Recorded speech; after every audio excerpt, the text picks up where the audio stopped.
I'm getting a drink of water. I'm late getting home, but you talk. I said something about the greatest heavyweight champ, man. I'm a hometown man, and you talk about Joe Louis, man. Joe Louis wouldn't be nothing for me. Joe, I tell you, Joe, do you think you would have stood a chance with me? Well, Clay, one time during my career, I went on a bomber one tour. I would have been a bum compared to you.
What's happening, everybody?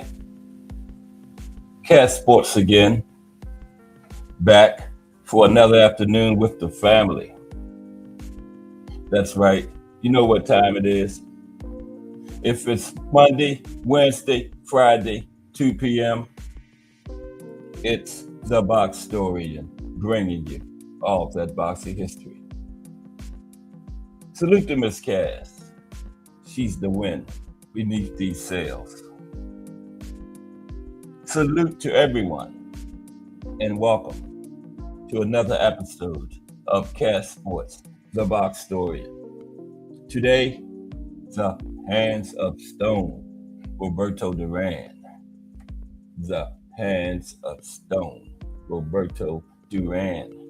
Has a family today. And we're going to take a look at the Hands of Stone today.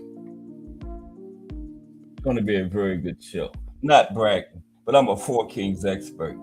And my favorite fighter of all time is Roberto Duran. So do the math. Okay? But everybody ready for the weekend? It's right up here upon us. We still got 3 Saturdays before Boots and Xander Zayas. Next big fight that we're waiting on. But we're going to start out today, of course, with the fighters today.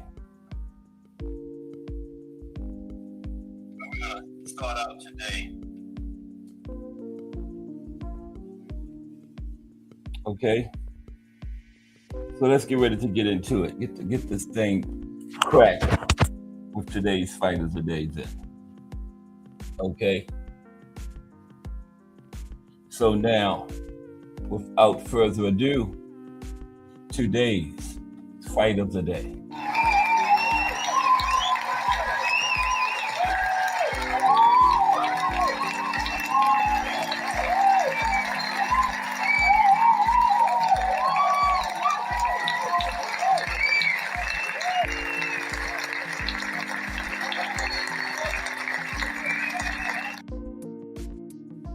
Just Do Boxing in the building. Salute Just, what's coming up at 4 p.m. with that balanced, unbiased boxing talk, giving everybody their just due. Salute Just Do Boxing. Okay, today's fight of the day is Roberto Duran versus Esteban de Jesus 3, January 21st, 1978. The one and only champ. The one and only champ. Let's talk about it.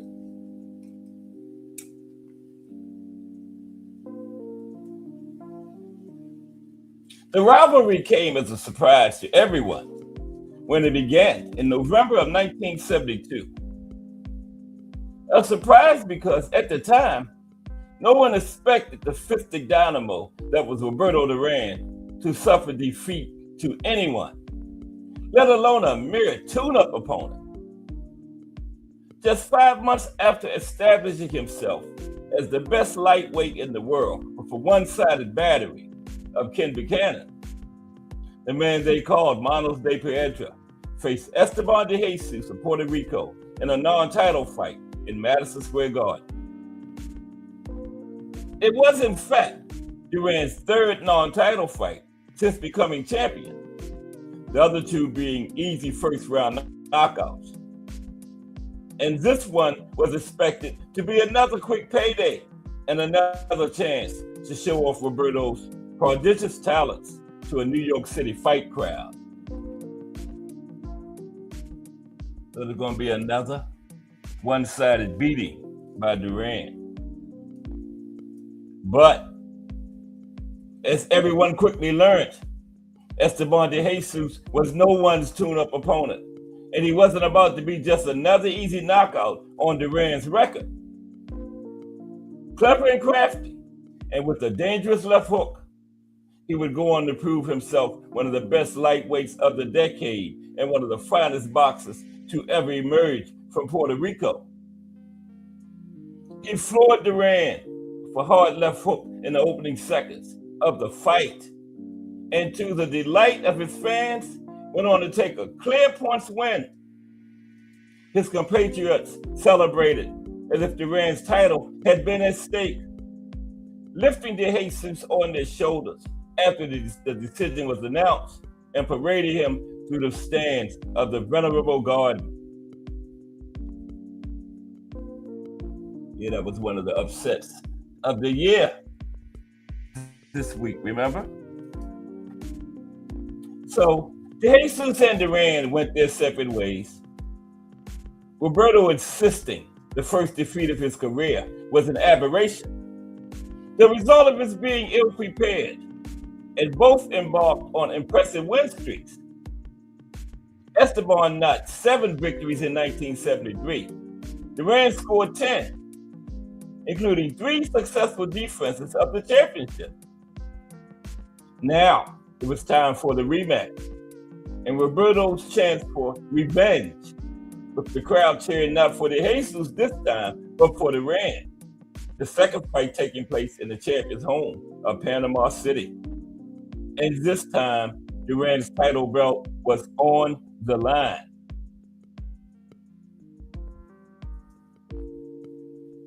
Before the fight, legendary trainer Ray Arcel gave Roberto stern instructions on how to deal with Esteban the second time around. As journalist Red Smith would later report, Arcel set his fighter down and told him, when de Jesus knocked you down in the first fight, you were starting to throw a right hand, and he beat you to it with a hook. He'll be expecting the right hand again. I know you're angry, eager for revenge, want to take him out as fast as you can. Don't do it. Just stick, and move until I give you the word. Okay? That's what Ray Arcel, the veteran trainer, told him. Stick and move until I give you the word. But Duran ignored Arcel's advice in the opening round and paid for it by being floored again, courtesy of another de Jesus left hook. But after that, Roberto boxed with controlled fury. Vicious exchanges in round 3 saw Duran land devastating body punches, which De Jesus later admitted hurt him badly and paralyzed his legs. The turning point came in round 7, when a 5-punch combination concluded by a hard right hand put Esteban on the floor. After that, Jesus could be seen arguing in his corner, telling his cornermen he could not continue. Urged on by his handlers, he kept answering the bell before he was finally counted out in round 11. There's a shot of Esteban right there. Yeah, Duran evened it up.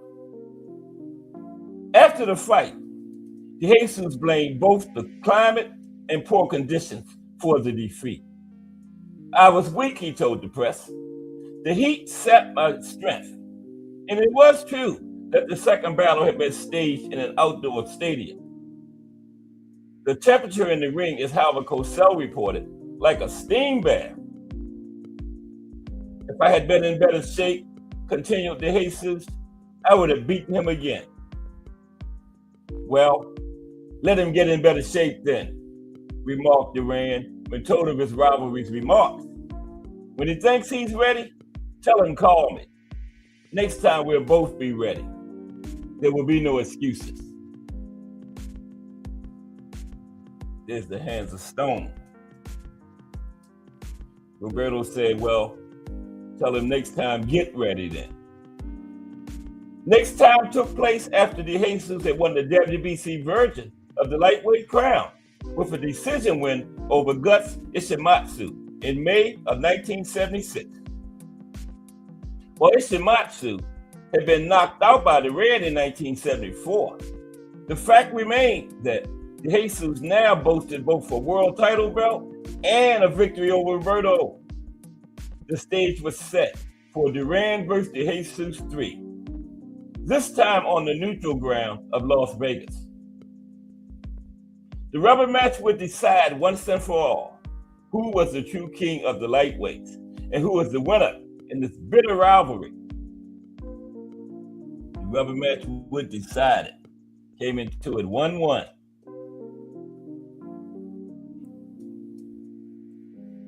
By now, the genuine hatred between the two Latin American pugilists had reached the boiling point. The hostility such that preventing them from exchanging blows during press conferences leading up to the fight became a serious concern for promoter Don King. At the weigh-in, the two fighters traded insults before De Jesus struck Duran with a right hand, sparking mayhem. Luckily for all, the boxers were separated before anyone was seriously injured. So now, with both fighters safely in the ring, the pre-fight tension was evident in the minutes before the opening bell. A casual observer at ringside would be forgiven for thinking the psychological advantage was with the Puerto Rican. As De Jesus had his gloves laced on, he looked confident and relaxed, smiling and nodding at different people at ringside. In contrast, in the opposite corner, Duran appeared tense and nervous, his dark eyes darting about and his legs visibly twitching and trembling. But in reality, Duran was not nervous at all, only anxious for the fight to finally begin. So he can put belt to ass. Roberto was anxious for it to start. He wasn't nervous. The bell rang, and this time there was no knockdown in the opening round. Roberto had learned this lesson, and he applied constant but careful pressure on his nemesis while using a stiff left jab to control the fight. Aggressive yet patient, Duran seized the initiative, catching De Jesus again and again with the left hook and bloodying De Jesus' nose before the end of the first round. It was the same in rounds 2 and 3. Duran stalking and sticking and in complete control. DeJesus began to show signs of frustration. He could not escape Duran's pressure, and yet he had few opportunities to land his counter shots.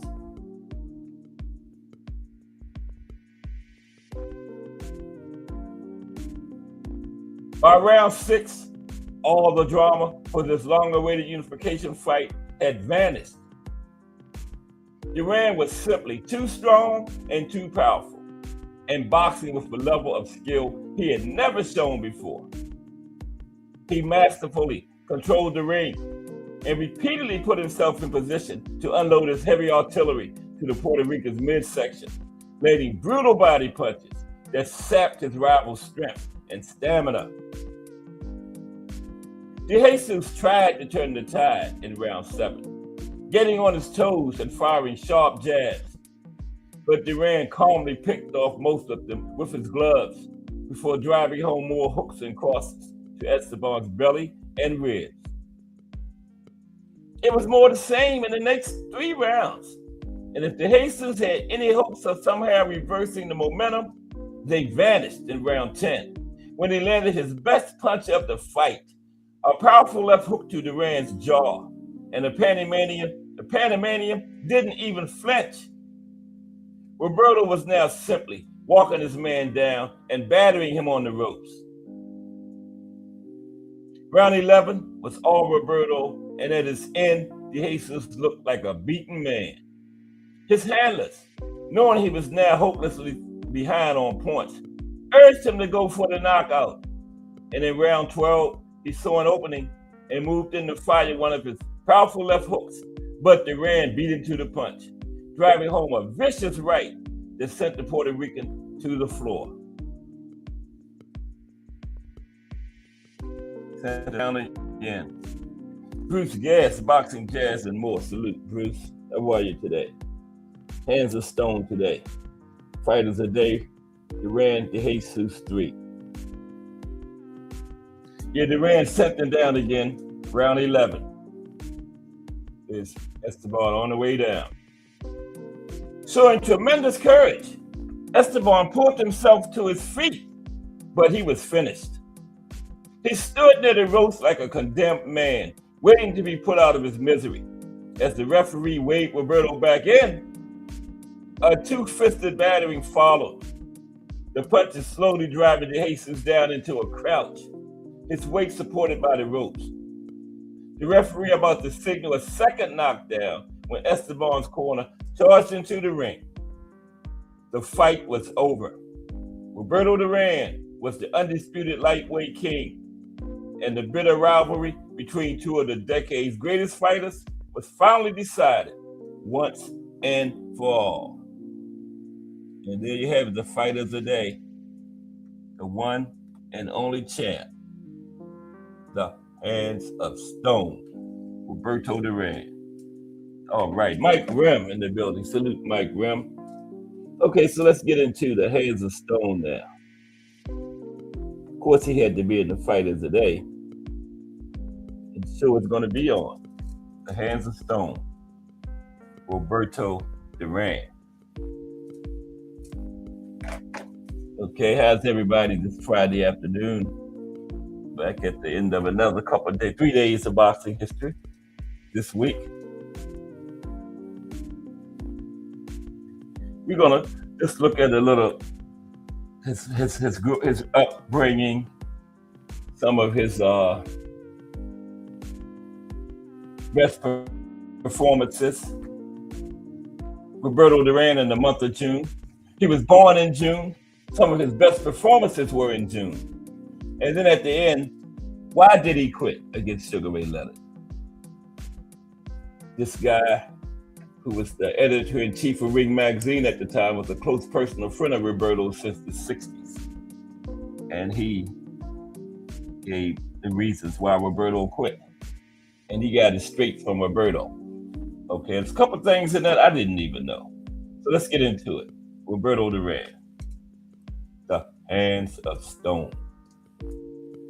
Okay, excuse me for one moment. I gotta check something out. But this one count from 20 back to 0.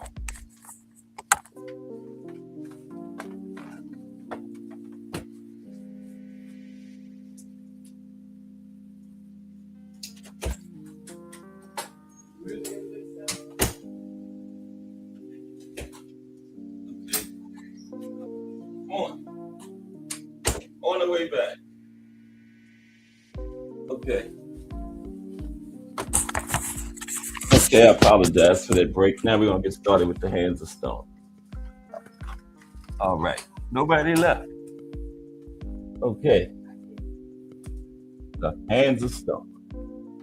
Like I said, I'm a Four Kings expert. Roberto Duran is my favorite fighter of all time. So do the math. This is going to be good. Okay. Now, Roberto Duran is a Panamanian former professional boxer who competed from 1968 to 2001, spanning 5 decades in the ring.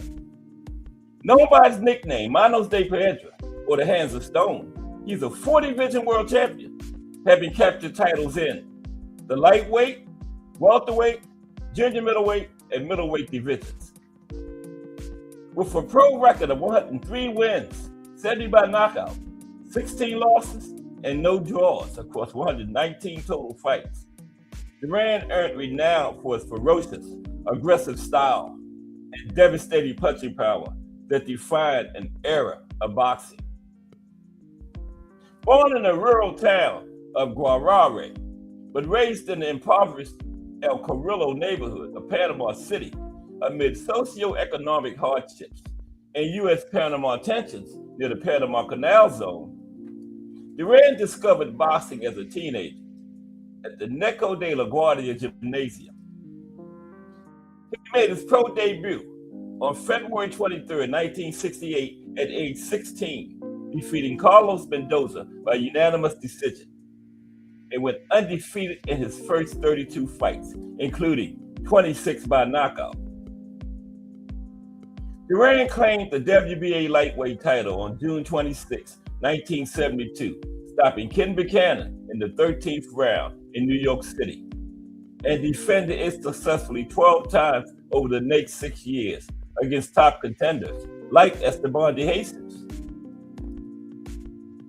Moving up in weight, Duran's career peaked with high-profile fights against American stars, including a unanimous decision of victory over Sugar Ray Leonard on June 20th, 1980, to win the WBC welterweight crown in what became known as the Brawl in Montreal.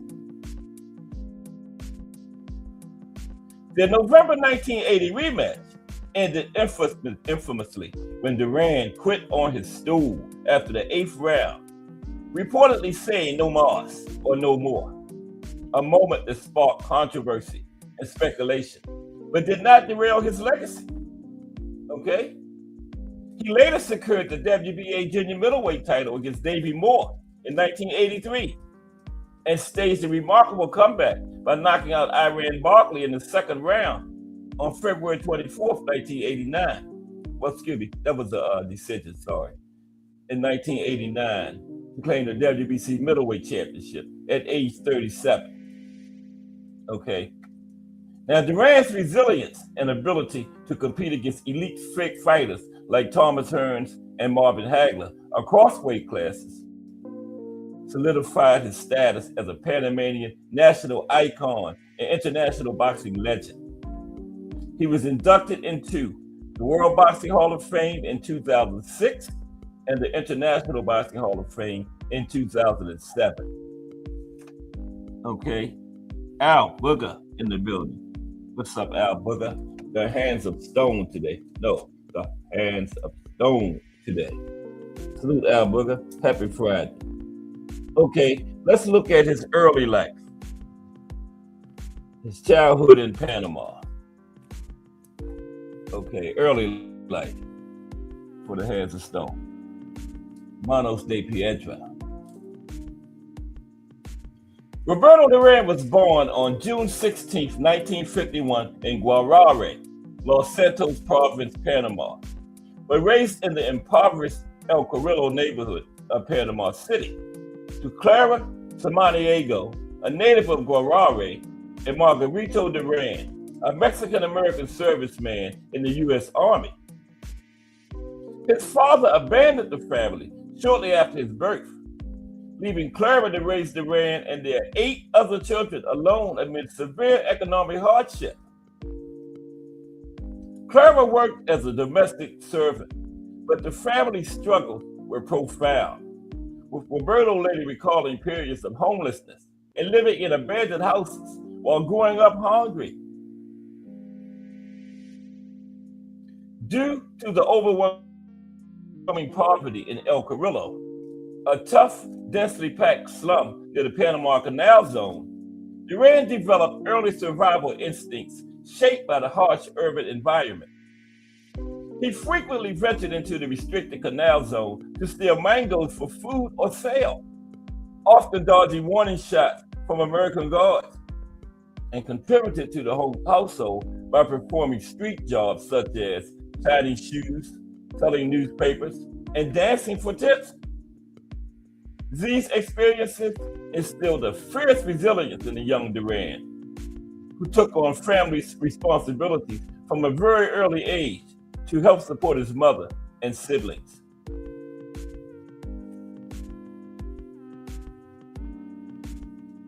Duran showed little interest in formal education, attending school irregularly, if at all, due to the need to work and the instability of his circumstances. Around the age of 8 or 9, he began encountering boxing through informal street scraps and visits to local gyms in El Carrillo, where the sport offered an outlet for the pent-up energy and a potential path out of destitution. These early exposures to the ring at places like the Neco de la Guardia gym marked the beginning of his emergence in a world that would define his future, though his childhood remained dominated by the daily grind of survival rather than structured training. His entry into boxing, he started going in street fights and stopping by the gym at age 8, but he was older when he officially went into boxing. Let's talk about that, his entry into boxing. Now again, raised in poverty in the El Carrillo neighborhood of Panama City after his birth in Guarare, Duran turned to boxing as a teenager amid a life marked by hardship and the need to help support his family. Growing up without a father after his abandonment shortly after Roberto's birth, Duran contributed by shining shoes, selling newspapers, and poaching mangoes from the nearby canal zone, activities that honed his resilience and street smarts. These early experiences, driven by economic necessity and a desire for structure, propelled him toward organized sports as a means of discipline and potential escape from destitution. Duran's entry into formal boxing began around age 14, when he followed his older brother Domingo to the Neco de la Guardia gym in Panama City, initially gaining access by running errands and observing sessions.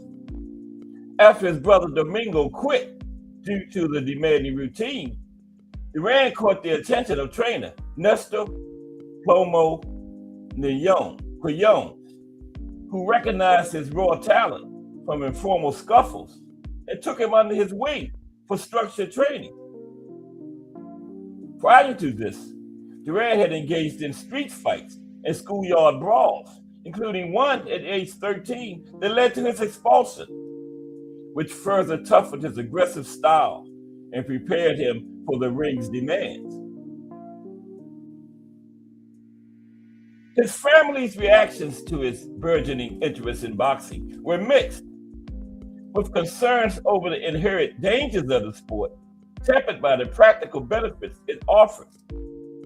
Duran's mother, Clara, who raised 8 children alone as a domestic worker, supported his pursuits despite the risks, as his earnings from early boxing-related activities helped alleviate the family's financial burdens. She later remained a steadfast presence at his training sessions. This maternal encouragement, amid broader familiar worries about injury and instability, underscored Duran's path from street hustler to disciplined fighter. Now, amateur career.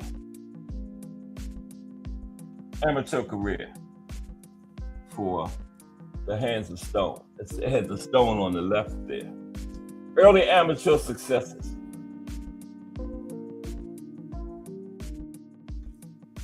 Okay, excuse me for a minute. I've got these headphones and that music is like blowing me away. I'm gonna drop it a notch and we're gonna continue.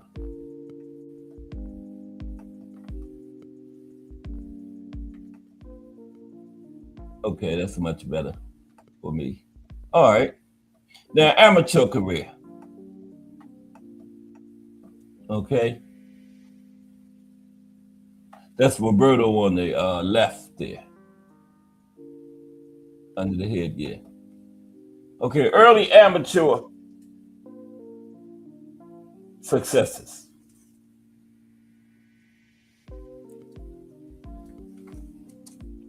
Duran began his amateur boxing career in 1965 at the age of 14, entering the ring through local gyms in Panama, where he quickly demonstrated prodigious talent.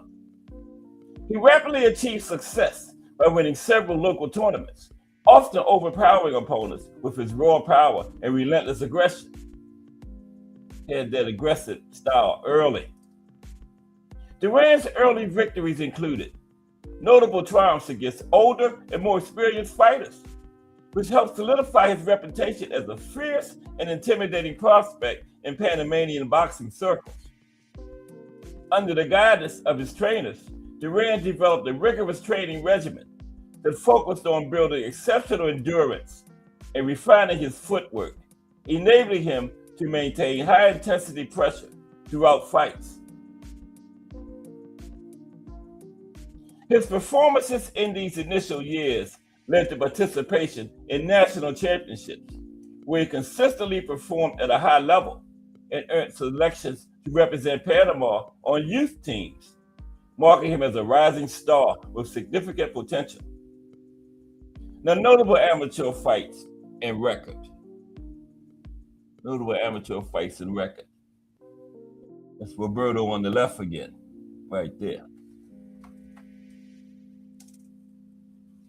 Duran compiled an amateur boxing record of 29 wins and 3 losses, with all defeats occurring in his first 3 fights against more experienced opponents. So after those first 3, he won his last 29 amateur fights. Now, following these early setbacks, he demonstrated rapid improvement through consistent training at the Neco de la Guardia Gymnasium in Panama City, where he began sparring as a child when he first went there around age 8. Didn't officially begin his formal training until he was 14, but he started going there at 8. Now, among his standout amateur achievements were successes in local and national competitions during the mid-1960s, showcasing his emerging power and tenacity against local prospects. These fights, often ended in knockout, underscored Duran's aggressive pressure fighting style and body punching prowess, even at a young age. Now, Duran did not represent Panama at the 1968 Summer Olympics in Mexico City, primarily due to the country's political instability following the 1964 riots and ongoing tensions. Facing financial hardships in his impoverished El Carrillo neighborhood and encouraged by his trainers who recognized his professional readiness, Duran opted to turn pro in February 1968 at age 16, rather than pursue further amateur opportunities. This decision allowed him to help support his family immediately while capitalizing on his raw talent. And note that Panama sent no boxers at all to the 1968 Olympics. Okay? Now, a brief look at his pro career. Later, we're going to look at some of his best performances as a pro. But now, a brief look at his pro career. Now, okay, good time.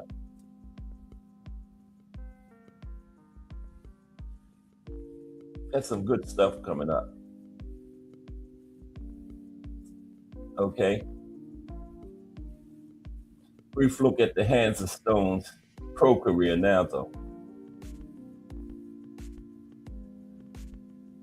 Okay, here we go. That's him and Hagler right there. Great fight, him and Hagler.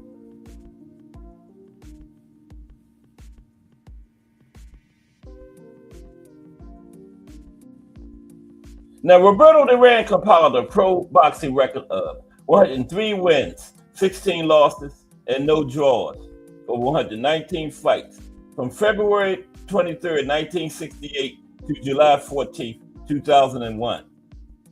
Of his victories, 70 came by knockout or technical knockout, yielding a knockout rate of 67.9%.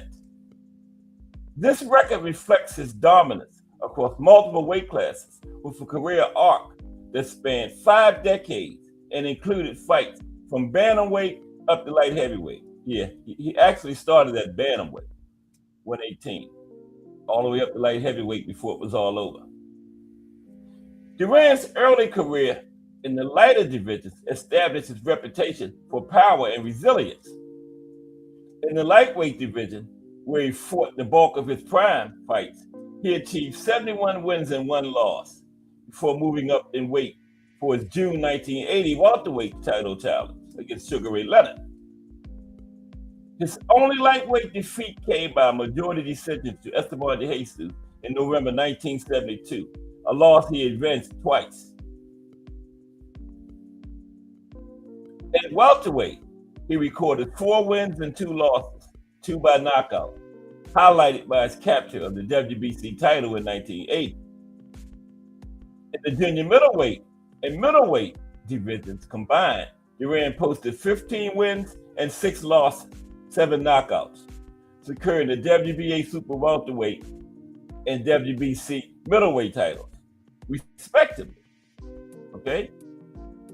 Later, at super middleweight and light heavyweight, he added 13 wins and 7 losses with 8 knockouts, demonstrating remarkable longevity into his 40s and 50s. Okay? Fought into his 50s. By a decade, Duran's activity was heaviest in the 1970s. He began with an initial undefeated streak of 32 pro fights from his 1968 debut until his first loss in 1972 to Esteban de Jesus. Statistical highlights include Duran's 67.9% overall knockout rate among wins and his 7-year lightweight championship tenure, the longest in division history at that time. No outcomes on his record are widely disputed, though some early stoppages, such as the 1976 first-round knockout of Alvaro Rojas, have been scrutinized for their opponent's condition, but remain officially verified.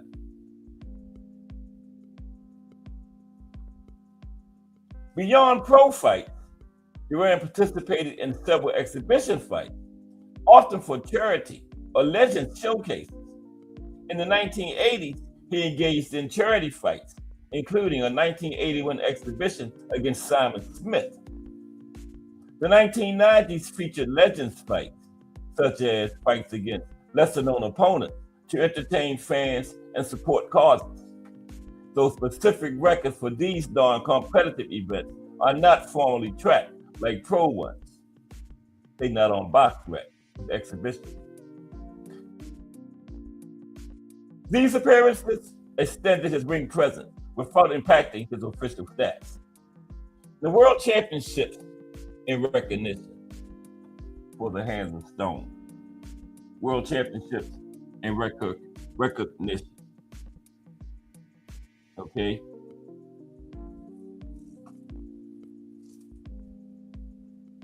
Duran's championship career is marked by his achievement as a 4-division world champion, a rare feat that underscored his versatility and longevity in the sport.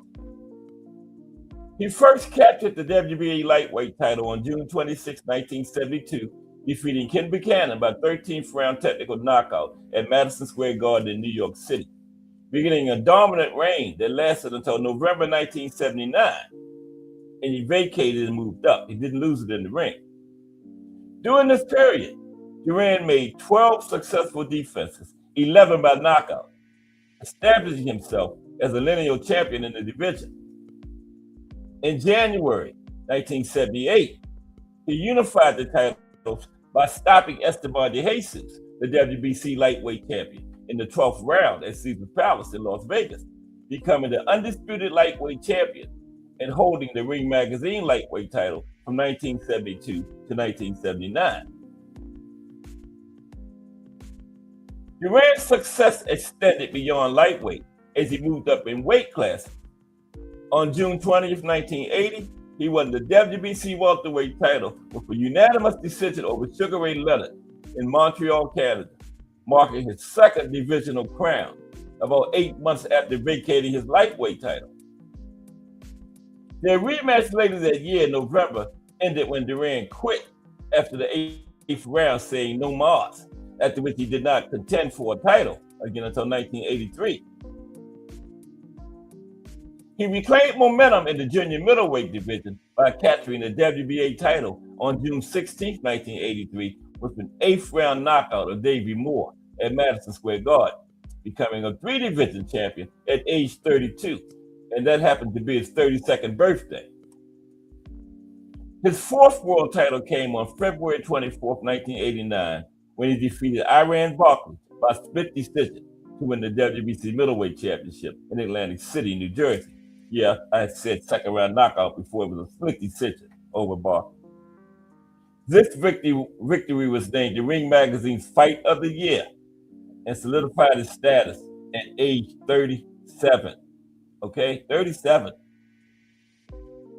In addition to major world titles, Duran held several regional and secondary belts that bolstered his early career.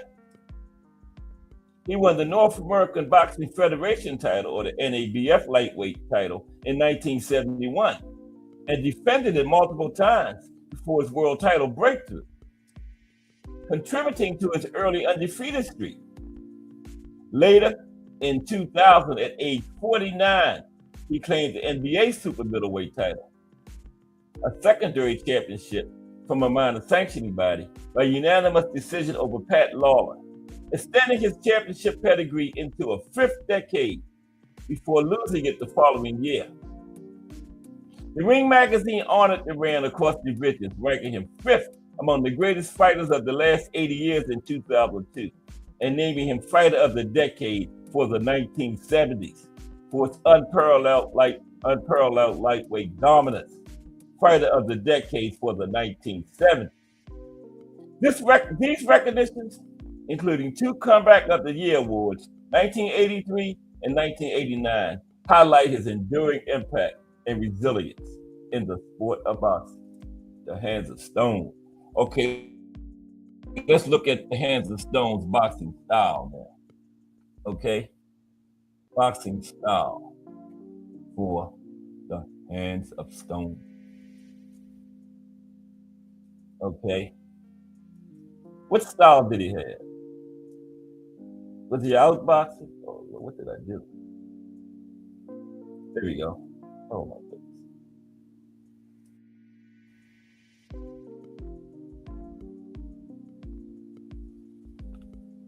Okay, here we go. Was he outboxing? Like Shakur and Devin? Let's see. Boxing style. Romanos de Pietra. The Hands of Stone. How's everybody? The weekend is upon us again. We got Boots and Zanda in about, 3 weeks?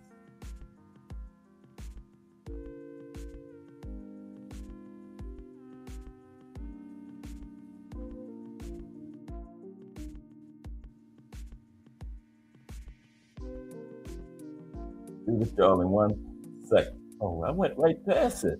Come on, Cass. People waiting for it. I went right past this boxing style. There we go. Fighting style for the Hands of Stone. Okay? Now, technical approach and strength.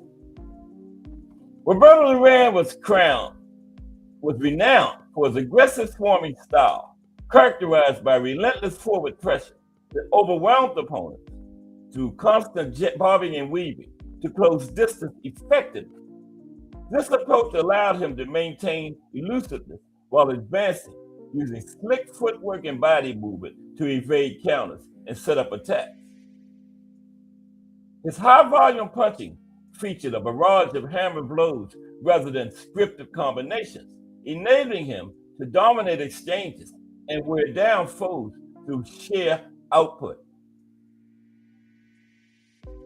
Duran's exceptional stamina, honed through rigorous training regimens that emphasized endurance in Panama's demanding conditions, permitted him to sustain peak performance across extended fights and multiple weight classes over nearly 5 decades. Complementing this was his knockout power in both hands, derived from explosive weight shifts and hip torque, which resulted in opponents averaging fewer than 4 rounds in his initial pro contact. This combination of conditioning and punching authority made him a formidable pressure fighter, capable of delivering devastating impacts at close range. Defensively, Duran excelled at slipping punches by ducking and rolling movements, often transitioning seamlessly into clinch work to neutralize threats and disrupt opponents' balance. His use of overhooks, underhooks, and stiff arming within the clinch not only protected him, but also facilitated short, powerful uppercuts and hooks. So, this roughness, incorporating mauling tactics and occasional low blows, drew controversy for its brutality. By controlling an adversary's arms and interpreting their intentions through physical contact, he minimized vulnerability while maximizing offensive opportunities. Now, as his career progressed, Duran's style evolved from the raw speed and inside aggression of his lightweight days to a more power-oriented focus in heavier divisions, incorporating calculated feints, counterpunching, and extended range jabs to adapt to larger opponents. This maturation allowed him to shift from tight-angled infighting to mid-range loaded strikes as fights wore on, preserving his effectiveness into his later years. His swarming tactics were notably applied in high-intensity fights like the brawl in Montreal, where his pressure tested elite defenses. The impact on boxing and honors for the hands of stone. Let's look at his style. Impact on boxing and honors. Crush the legend in the building. What's up, Crush? Looking at the hands of stone today. Roberto Duran. All right. Great show this morning, Crush the legend. Crush the legend and Jab Queen gave some fire, high level boxing talk this morning. Okay, the hands of stone. Impact on boxing and honors for Manos de Piedra. Now, Duran's dominance in the lightweight division earned him widespread acclaim as one of the greatest fighters in the weight class. In 2001, the Ring magazine ranked him as the top lightweight of all time, highlighting his 12 successful title defenses and undefeated record during his reign from 1972 to 1979. Now, he lost a fight to Esteban de Jesus in that period, but it was a non-title fight. During his title fights, he was undefeated from 1972 to 1979. The one lost was a non-title fight, okay? This recognition underscores his unparalleled ferocity and skill, setting a benchmark for excellence in the 135-pound division that continues to influence rankings by outlets like BoxRec, where he frequently tops all-time lightweight lists. His legacy extends to formal honors that affirm his status among boxing's elite. Duran was inducted into the International Boxing Hall of Fame in 2007 as part of a class that included fellow multi-division champions like Pernell Whitaker, celebrating his career spanning 5 decades and encompassing victories over Hall of Famers such as Sugar Ray Leonard, Esteban de Jesus, This induction occurred in his first year of eligibility, solidified his place in the sports pantheon, with historians noting his role in elevating boxing's competitive standards during the 1970s and 1980s. Beyond individual accolades, Duran profoundly impacted boxing in Latin America, serving as a trailblazer who inspired countless fighters from the region. Hailing from Panama,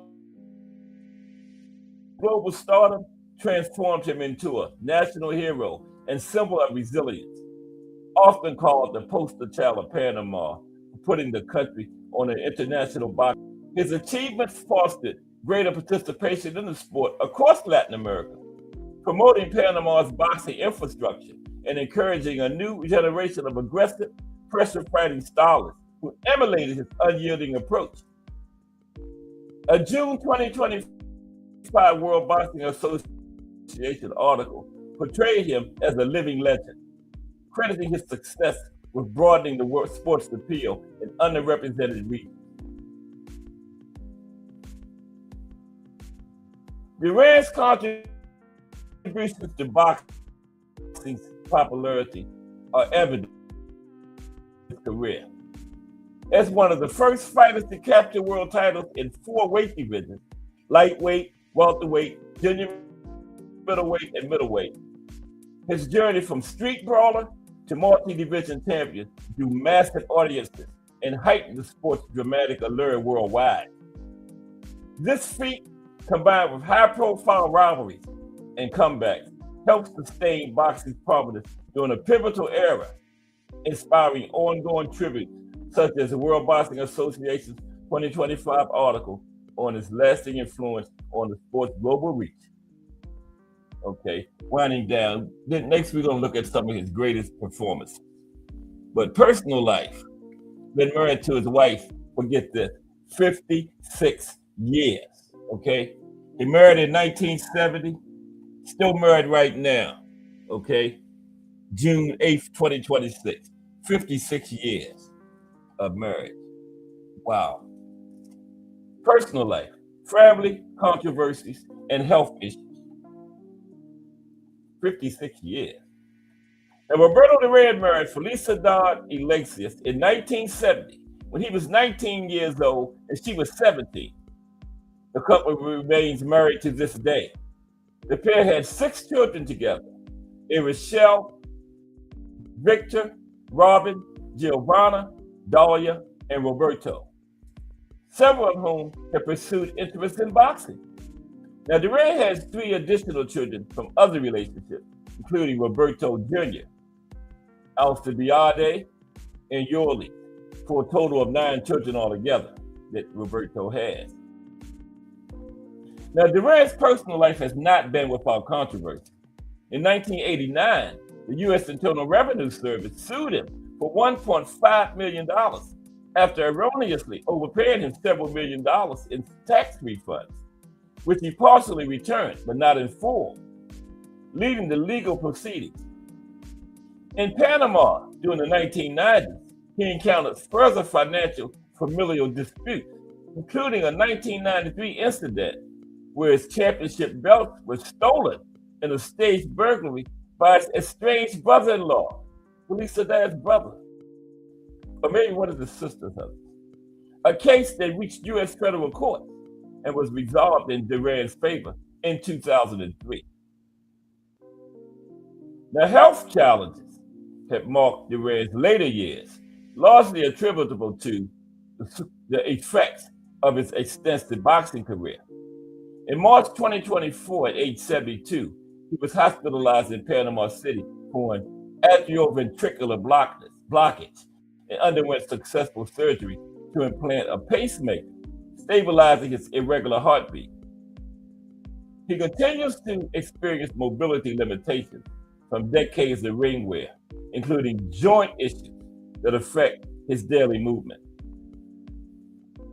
Despite these setbacks, Duran has dedicated time to philanthropy in his native Panama, focusing on charitable initiatives to aid underprivileged communities and promote youth development through boxing programs. Now, multiple retirements. He retired about 50 times or something. Not that many, but he retired a lot. Multiple retirements and post-career activities.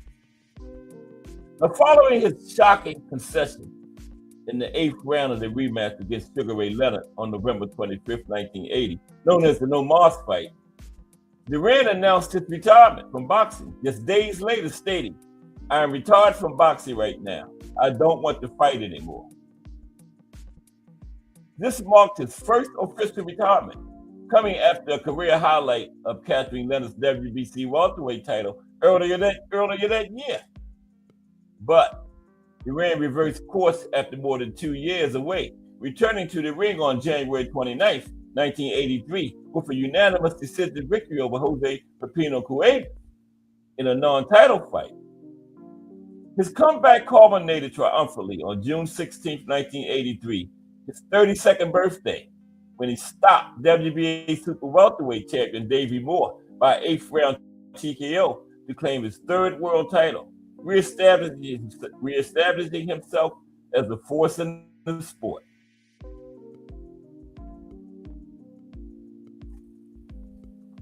Duran's career was punctuated by several brief retirements amid ongoing comebacks throughout the 1980s and 1990s. Reflecting his relentless drive despite advancing age and physical toll.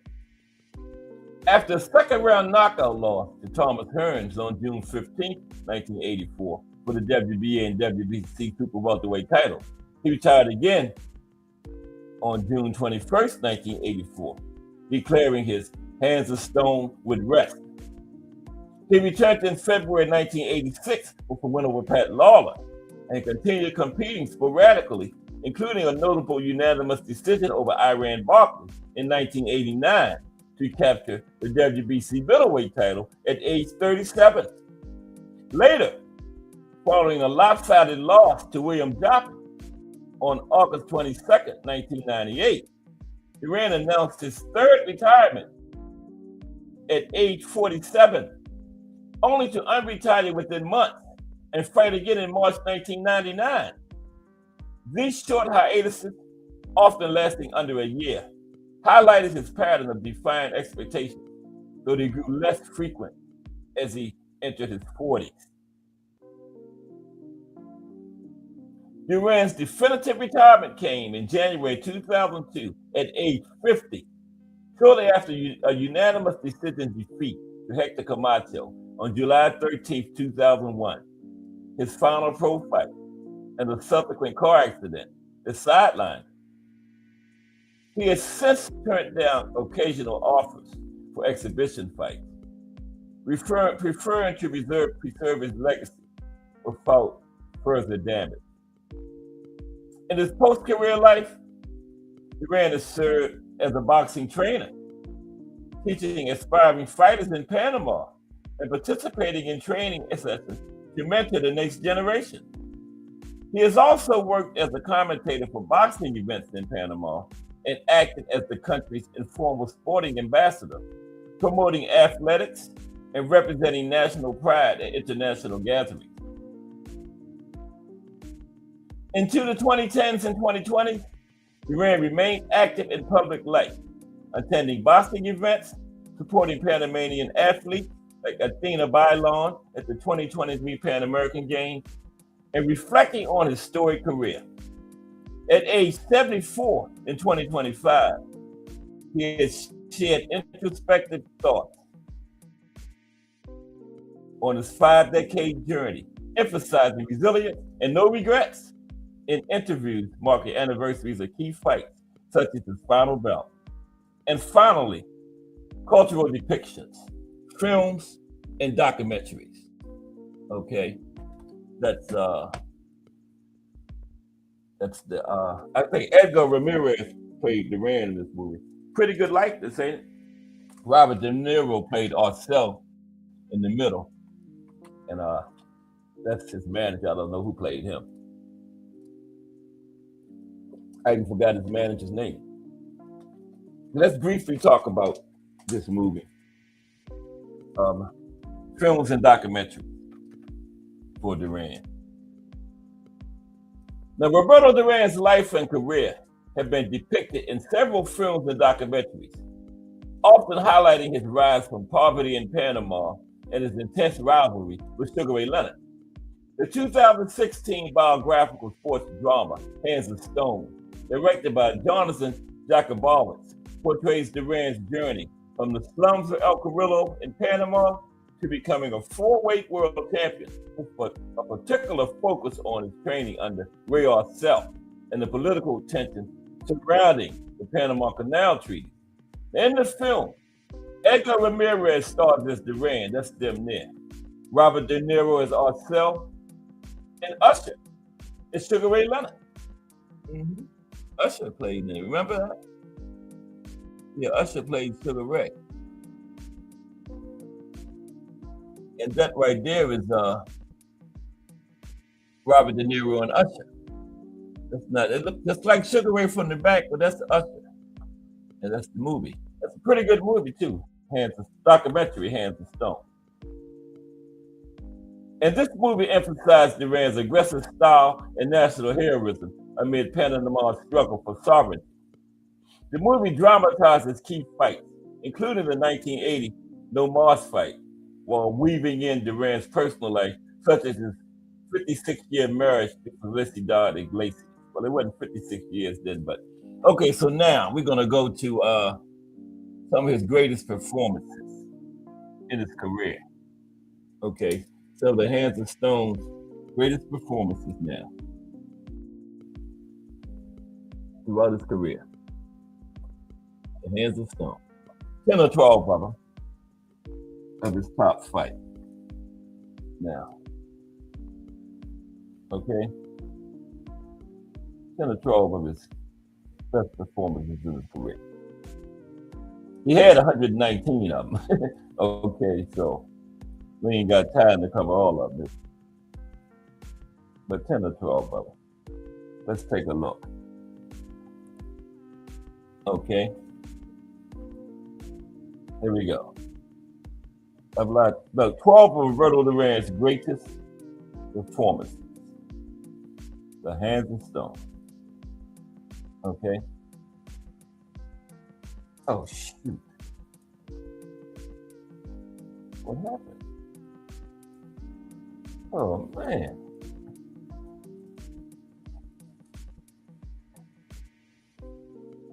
Stay with me for a minute, please. I got the wrong. Okay, yeah, I know what I did. I got the wrong thing. Okay. Only take a second. Okay, now we're gonna look at some of Roberto Duran's greatest performances. BBO Sports TV. BBO, I'm gonna take a shot at those sanctioning bodies next Wednesday. I hope I can help you out what you're looking for, but I'm gonna take a shot at explaining them next Wednesday. Talk about the corruption. Not just the WBC, they all corrupt. I'm gonna take a shot next Wednesday, BBO. This show will be brought to you by BBO Sports TV. Sanctioning bodies explained next Wednesday. Okay, but now we're going to look at some of Roberto Duran's greatest performances, okay?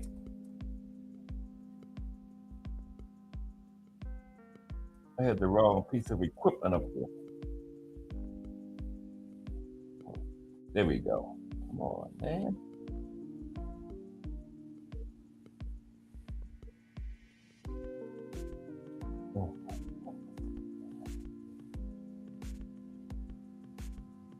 There we go. We are ready. Take a drink first, though.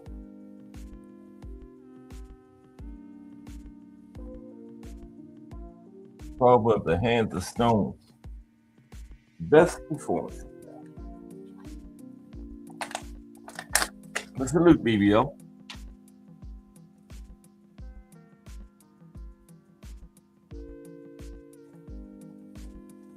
Okay. BBO and Trust from that Sports Talk Network, a great organization. Knowledgeable boxing people, channels, content creators, all of that. All right. Now, some people argue that Mr. Hands of Stone is the greatest lightweight of all time. Now, others contend he should be remembered as much or even more for his performances at welterweight and middleweight. But either way, the man is pound for pound one of the best to ever step through the ropes. And so now we're going to recall some of the best triumphs that speak directly to the greatness of Roberto Duran. Okay? Okay, Hector Thompson, June the 2nd, 1973. There's him and Hector. Hector down on one knee. Don't hit me again, Roberto. Then one of 8 fights on the year for Duran in 1973. The win over Thompson was the second of 12 total defenses of the WBA lightweight title, 11 by knockout, but also an emphatic answer to the criticism Roberto had received following the first loss of his career several months earlier to Esteban de Jesus. Now, Thompson was a Commonwealth and Australian champion at 140 pounds and tough as nails, but the fight was decided by a combination of Duran's vicious instincts and trainer Ray Arcel's fine-tuning. Constant jabbing was followed by angry hooks and right hands that finally felled Thompson in the 8th round in front of 15,000 in Panama City. Stated Thompson after the fight, "I never had a tougher opponent." A hands of stone. Guts Ishimatsu, September 8th, 1973. Guts Ishimatsu. It takes more than guts to beat the hands of stone. Ishimatsu, who had several pseudonyms, had won 6 fights in a row for the first time in his career before facing Duran. Now, Ishimatsu, then often known as Suzuki, was popular as a colorful character, despite spotty in-ring performances.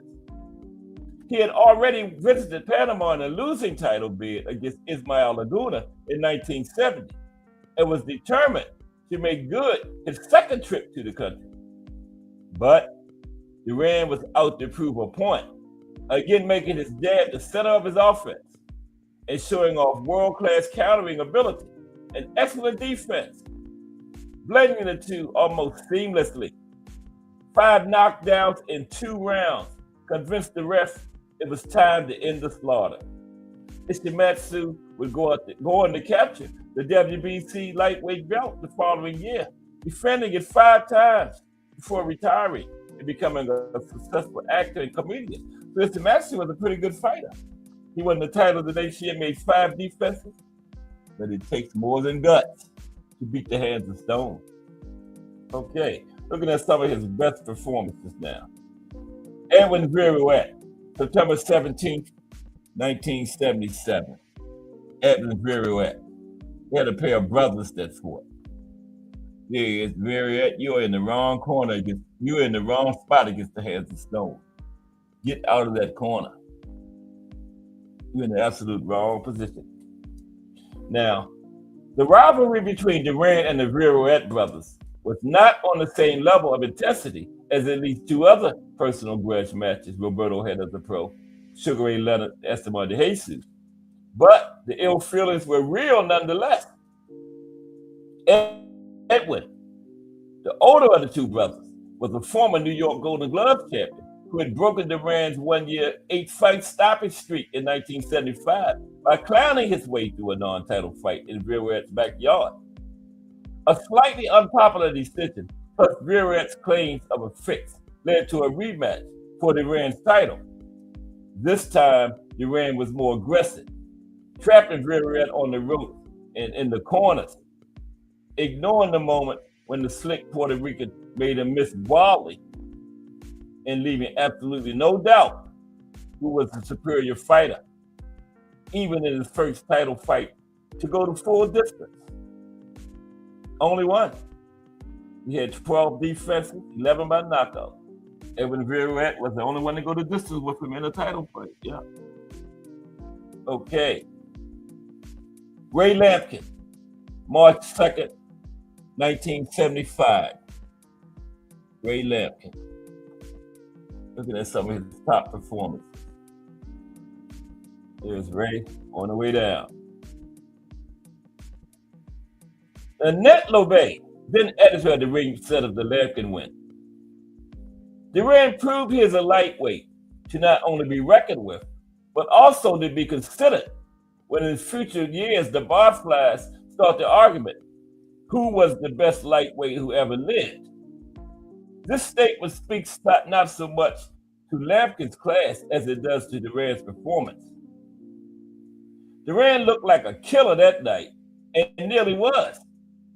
Officially, Lightning Lampkin was a front runner who seemed to do well early in fights before fading down the stretch, and his challenge of Duran was no exception.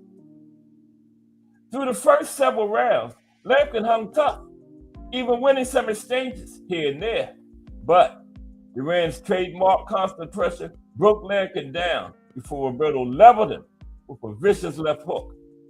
The Lampkin would be sent immediately to the hospital after the fight, where he spent 5 days. And Duran would famously say for the television interview after the fight, "Today, I put him in the hospital. Next time, I put him in the morgue." The hands of stone. Okay. Jose Pepino Cuevas. January 29th, 1983. Yeah, this was in between the No Moss fight when he got his title back. He was kind of in a bad period then. So that right there looked like bad for Pepino. That's the last place you want to be against the hands of stone is in the corner. Okay. Especially if the referee behind him, you're going to get some low blows, some elbows. You're going to get everything. So you better get out of there. In Cuevas, Mexico had a welterweight champion whose left hook terrorized the chunk of the division over the last half of the 1970s. His only losses in the 7 years leading up to the Duran fight were a shocker to Roger Stafford and a not-so-shocker knockout loss to Thomas the Hitman Hearn that was quite frankly understandable. Now, the Stafford loss was voted upset of the year for 1981 by the ring. And coincidentally, Duran's loss to Kirkland Lang took the award the next year, 1982. So when they met, both had seen better days and were thought to be all but shot. Now, Cuevas was warned, sure, but Duran proved that what status there were with a quick jab, outspeeding Cuevas before hammering him backwards into a corner in round 4, scoring a knockdown. Walter Pepino was greeted with an extended assault on the ropes and went down again, barely making it to his feet before his corner stopped the fight. Okay, Esteban de Jesus 3. This was the rubber match. This was the fight of the day, but it's worth talking about again briefly. This was today's fight of the day. Him and Esteban. This is the rubber match. Esteban had a belt and a win over Roberto. A belt and a win. So Duran said, I got to get that win and that belt up off you. That's when belts meant something. They didn't just hand out belts like candy back then like they do nowadays. We didn't see nobody with 10 fights in the ring with a belt over the shoulder back then.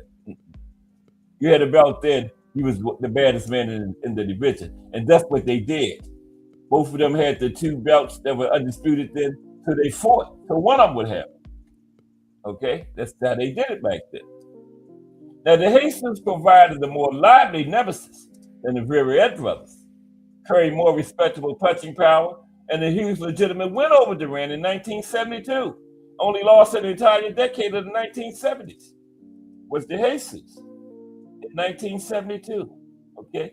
54-1 in the decade. So yeah, he said he had to get that back. Well, he had beat him once earlier, but it was still 1-1. Okay? And this was for it all. The brawl for it all right here. Edwin, I forgot his name, and I hit my thumb and hit the button, and I done lost the display, but we'll be right back. Here is Edwin de los Santos. Esteban de Jesus. Okay. Yeah. Esteban de Jesus. This was for Undisputed, WBA, WBC. Okay. Now, the Jesus was slippery as well and really disliked Duran. Okay.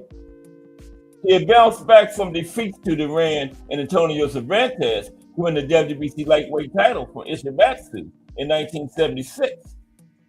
For Duran, who was the WBA champion coming in, this rubber match was about supremacy, and he seized it. So in an unexpected way, boxing the Jesus instead of attacking relentlessly. A right hand in round 12 left the Jesus crawling to the ropes so he could pull himself up to his feet. And Duran mercilessly battered him with a stoppage win moments later. The Jesus' corner got in there and stopped it. Yeah, with a corner stoppage. And the Jesus had told him like 4 or 5 rounds earlier he couldn't continue, but they talked them into continuing, but then they finally stopped it in the 11th round. Carlos Palomino, June 22nd, 1979. This was the fight before the Sugar Ray fight, when he came up to welterweight. Palomino was. Yup. That's not Palomino, though. That's Ken Buchanan. That's Palomino. Yeah. Okay. So let's continue. Carlos Palomino. We're looking at some of Roberto Duran's best wins in his career now. Carlos Palomino, June 22nd, 1979. Now, Mexican based out of Los Angeles, Palomino had claimed the WBC welterweight title from John Stracey in London, then made 7 defenses before running into defensive genius Wilfred Benitez in 1979. Now, Duran had just officially exited the lightweight division, citing difficulty making 135 pounds. And ex-champion Palomino was to be his first serious challenge at welterweight. Now, some thought this was a stiff challenge, but Duran was particularly sharp that night, outworking Palomino on the inside and fading him out of position before punishing him on the outside. In the 6th round, a sneak right hand behind a jab cracked Palomino to the canvas. He got up to stave off the attack in the 7th, but dropped just about every other round, absorbing far more punishment in 10 rounds with Roberto as he did in 15 with Benitez. Ken Buchanan. This was his first world title for the Hands of Stone. First world title. He punished Buchanan. Punished. This was June 26, 1972. The Hands of Stone's first title. Arnie Boxing in the building. Look at the Hands of Stone today, Arnie. He may talk about his first title. Ken Buchanan. Yeah, and Roberto was very dirty in that fight, but the referee didn't rein him in. You gotta know, you gotta read the room if you're the referee. You're doing a Roberto Duran fight, you gotta nip him in the bud early. Because if you don't, wow. So let's take a look at this one. And one of Scotland's finest ever fighters, Buchanan ditched his longtime manager, Eddie Thomas, prior to attempting his 3rd defense of the lightweight title against Duran. But taking on legendary trainer and manager Gil Clancy wasn't enough to halt the progress of the Panamanian madman. Okay? Early in round 1, Duran scored with a right hand to set Buchanan down. And ever after, the challenger kept grinding away round after round with his fists, elbows, forearms, head, low blows, whatever else he could manage to use. At the end of round 13, the two continued to throw punches after the bell had sounded, with Duran cracking Buchanan very low, rendering him unable to continue. And a replay clearly showed the punch was well below the belt, but Roberto was awarded the win and the title, albeit controversially. Despite the injustice, Duran demonstrated a mean streak that complemented his blossoming skill set. Yeah. Davey Moore. This was where he redeemed himself after the No Moss situation when he got his next title. Davey Moore. June 16th, 1983. And that's significant too, June. We're going to talk about that in a minute. Yeah. We'll see, Arnie. I got a couple more things to get to. Okay. Maybe like 20 minutes or so. Yeah. Yeah. Okay. About 20 up 4. Okay. Now, the East, with which Duran manhandled the WBA junior middleweight champion, surprised almost everyone, even Manos Di Pietro himself. A severe mugging started with a thumb to the right eye in the opening round. Told you, Roberto Duran. Those thumbs were coming from everywhere, said Moore after the fight. But even Moore and his manager, Leon Washington, had to admit that Duran's blend of speed, strength, and punishing power just wasn't anticipated, right? And the smaller man was able to do as he pleased on the inside. At times, redefining the term illegal tactics. At times, Duran was redefining the term illegal tactics. Okay. Despite Moore being from New York, the sellout crowd was there to see Duran redeem himself. And they cheered on the challenger as he mixed vicious headshots with a severe body attack. In round 7, Duran set Moore to the canvas with a right hand. And in round 8, he gave Moore an evil beating before the fight was finally stopped. Roberto became just the 7th man in boxing history to win a world title in 3 divisions, while Moore was never the same after this defeat. And that was Roberto's 32nd birthday. They sang happy birthday to him. The people did. Esteban de Jesus 2. This was the second fight here. March 16th, 1974. Now, since his decision loss to de Jesus in November 72, Duran had rebounded with 10 straight wins, including defenses against Thompson and Shimatsu. Now, Duran's first pro loss may have been a non-title affair, but there was lingering doubt as to his ability to handle adversity after he was decked in round 1 of their first meeting. He went on and lost that fight. The average fighter would have been overcome with painful deja vu after being sent down again in the opening round of the second fight by another Jesus left hook. But Duran got up, and by the end of the round, he was pushing Jesus back. Duran said after the fight, "I never saw Jesus' jab, but he hit me hard, right on the chin. Not hard enough, though. Jesus was picked apart over the next 10 rounds, going down in round 7. A hellish body assault weakened Jesus, and in round 11, a combination punctuated by a thudding right hand got Duran his revenge." Okay, Iran Barkley got the best win of his career after this one. Iran Barkley is number 2. Nobody expected him to win that fight. Iran Barkley. February 24th, 1989. Now, retiring after back-to-back defeats to Marvin Hagler and Thomas Hearn, Duran came back only to temporarily stay out once more when he lost a close 10-round decision to Robbie Sims, Hagler's brother. Now a middleweight, even if only a soft shell of one, Duran put some wins together and got a crack at Barkley's WBC belt. Now, to a lot of people, it made no sense. Barkley was a huge middleweight who had scored an eye-popping up to the same Thomas Hearn that had stopped Duran in 2 rounds 5 years earlier. So everybody was doing that triangle theory. Barkley stopped Hearn stopped Duran, so do the math. But it didn't work out that way. Incredibly, Duran put together another brilliant performance, wobbling Barkley in the very first round. All bets were off after that, and a gruesome clinic of body punching ensued. The climax came in round 11, when Duran landed a 5-punch combination that froze and dropped Barkley, sealing a close win which made Duran the first Latino 40 division champion. And here's his best win of all time right here. Yeah, I told everybody he was going to win this fight. I tried to tell him, but nobody would believe me. When this happened in 1980, I told him Duran was going to win. He had Sugar Ray intimidated. Sugar Ray fought angry. Sugar Ray was mad, you know. Duran talked about his wife, his mother, his dog, everybody. It's one picture they stand there. Duran got his hand up Sugar Ray's face like I should backhand you right now.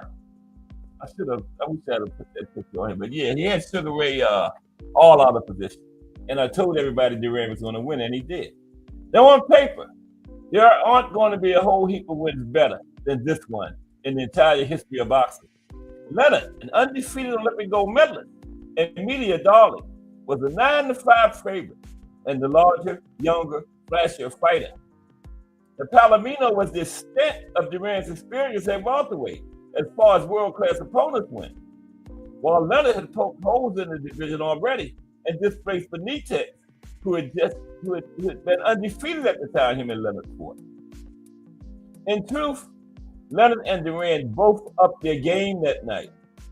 Rocked in round 2, Sugar Ray was forced to go defensive early, then had to make up points and time in the middle round by playing Duran's game.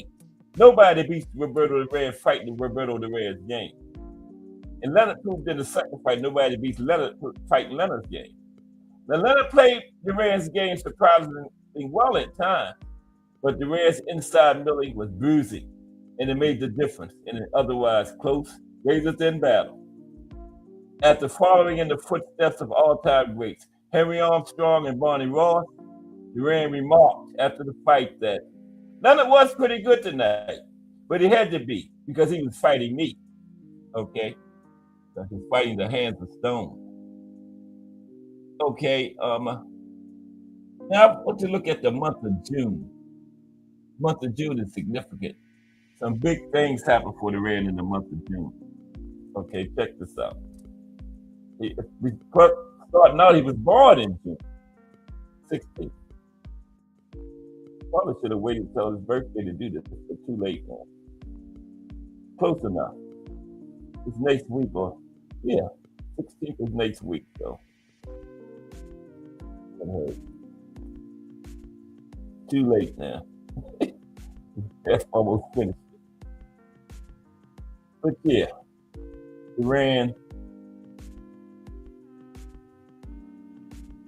and the significance of the month of June in his life and career for the hands of stone. Okay. Okay, damn.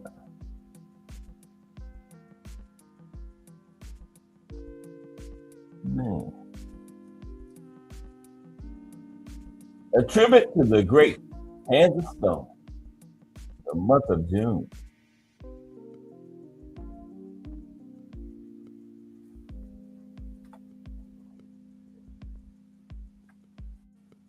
Okay. Now, if you want to pay a special tribute to the one and only Roberto Duran, then you had to do it in June. It just so happens that with few exceptions, Mr. Hands of Stone secured his most glorious and pivotal wins in the month of June. In June of 1972, he won his first world title from the highly capable Ken Buchanan. After dominating the lightweight division, he then moved up to the welterweight and scored one of the most impressive victories of his entire career in June of 1979 when he dominated former champion Carlos Palomino. Then, in 1980, he cemented his status as a true all-time great when he outpointed Sugar Ray Leonard in June of that year. And then, following the disgrace of the No March fight, he redeemed himself and won his third world title when he defeated Davey Moore in Madison Square Garden. Guess when? In June 1983. In fact, that crucial win took place on Roberto's birthday, June 16th.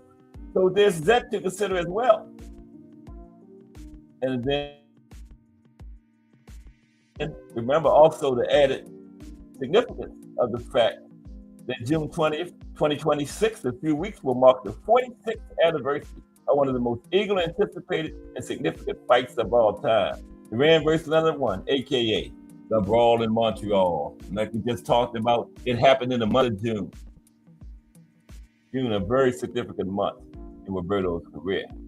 In short, there's plenty of excuses in the month of June for serious fight fans to indulge in some nostalgia and relive one of the most singular careers in the long history of boxing, that of the legendary Manos de Piedra, Roberto Duran.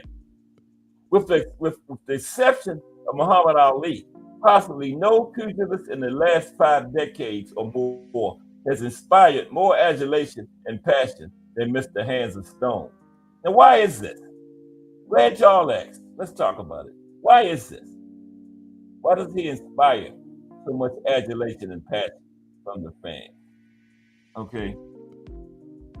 Now, on one level, it's easy to explain. For more than 2 full decades, the name Duran meant excitement. He was that rare boxer who was almost always fun to watch, even when on an off night or when born out of the ring a hopelessly overmatched opponent. Duran gave fans reasons to pay close attention.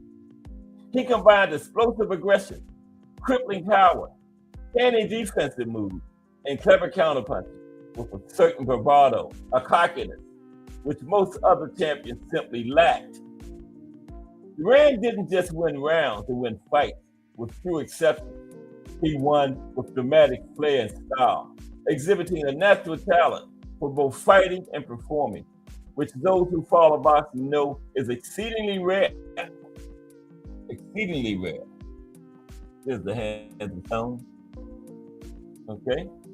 Now, there was also the fact that fans recognized in Duran a true competitor and a fighter who, with one glaring exception, gave his all in the ring every time out. Unafraid of men bigger or stronger and willing to compete anytime, anywhere, against anyone, Duran took on all challenges, and such was his reputation and character that even the most ignoble defeats did not undermine his reputation or the love of his most ardent fans. Now, part of what attracted them was the sheer joy Duran exhibited in the ring when he was at his best, okay? Duran was that rare boxer who truly loved to fight, who in fact expressed himself through his ring craft in the ring, the same way a skilled artist does with a paintbrush or a gifted musician with a violin or a piano. Boxing was the medium for Duran's passion and defiant spirit, and his exuberance and originality inspired passionate fight fans to love him all the more.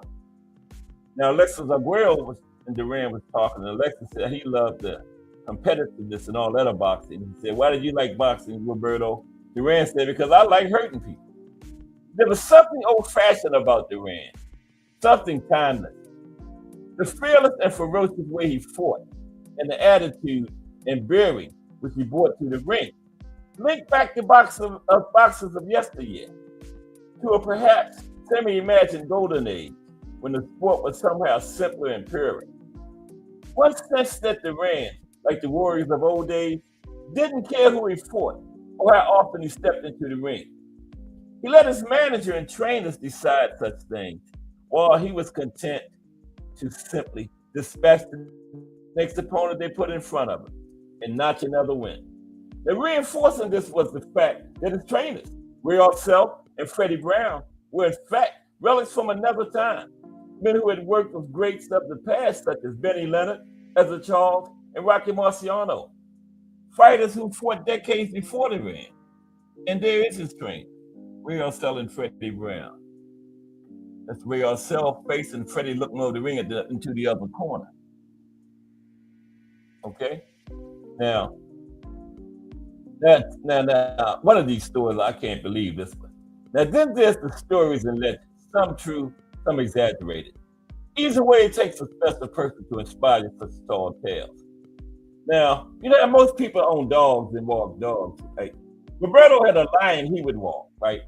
People coming the other way would be running. Imagine somebody coming down the sidewalk walking a damn lion. That's what Roberto did, okay? Causing people to panic and run for safety. And they said when he was in an ugly mood, he sometimes took his venom out on his sparring partner, scoring knockouts in the gym. Then there are the legends about him knocking out a horse with one punch. Now this next one, I don't know about this one. I love Roberto Duran. I don't know about this one. They say he survived a plane crash over the ocean by swimming to shore. Okay? Plane crashed over the ocean. Roberto swam to shore. True, false, who knows? But it is a fact that Duran loved to hang out with his fans without bodyguards or security detail. A talented musician and dancer, he played the bongos with the Latin bands and partied with the Latin folk in New York City, Miami, and Panama. And Duran always had the common touch, was always accessible. He was a star and a legend, but also someone to whom the common person could easily relate to. Mm-hmm. In the time following the No Mars disaster and his glorious win over Davey Moore in 1983, that was easily the most difficult period of Duran's career. He unsuccessfully challenged Wilfred Benitez for the super welterweight title. And for that fight, his entourage wore baseball caps and t-shirts inscribed with the simple statement, Duran is Duran. What other fighter or other athlete could be referred to in such a manner? But the odd catchphrase worked because it spoke to the many who had fallen in love with a unique public figure, an exceptional fighter, a boxer with a strange mystique and style that was his very own, that blend of savage aggression and sublime artistry, which one witnessed only when Roberto Duran was firing on all cylinders. Man's a stone. When Roberto Duran was firing on all cylinders. Now, Duran's ring achievements are familiar to most boxing fans. In 12 years, 1968 to 1980, he fought 72 times, losing only once. Okay? Losing only once. In 71 victories, he had 55 knockouts, earning his nickname Manos de Piedra. And 71 wins, that's like a career for 4 or 5 fighters nowadays. They got 10 fights nowadays. They call him elite and all-time great. With 10 fights. Oh, he's elite. He's an all-time great. But he only got 10 fights. Now, the vast majority of Duran's wins up to that point were dominant and at times frighteningly brutal. Yeah, I saw him. That's why he's my favorite fighter, because I lived through those 70s. I didn't hear about this on YouTube, some content creator. I lived through Manos de Piedra in the 70s, and it was brutal. Okay. Now, his only rivals for status as fighter of the decade for the 1970s were legendary champions and all-time greats, Muhammad Ali and King Carlos Monzon. And most serious pundits tabbed Duran as the best of the three. And he did win fighter of the decade for the 1970s. The only other 2 contenders were Muhammad Ali and King Carlos Monzon. And the ring gave it to Roberto. And by the way, Monday we're going to look at every fighter of the decade for Ring Magazine. Now, having avenged his lone defeat to fellow lightweight champion Esteban de Jesus twice over, he moved up to the welterweight division and capped his extraordinary run with one of the greatest victories in the history of the game, a 15-round decision over exceedingly gifted champion Sugar Ray Leonard. Now, the second coming of Sugar Ray was bigger, younger, and faster than Roberto, but he could not overcome a truly extraordinary performance by his veteran opponent.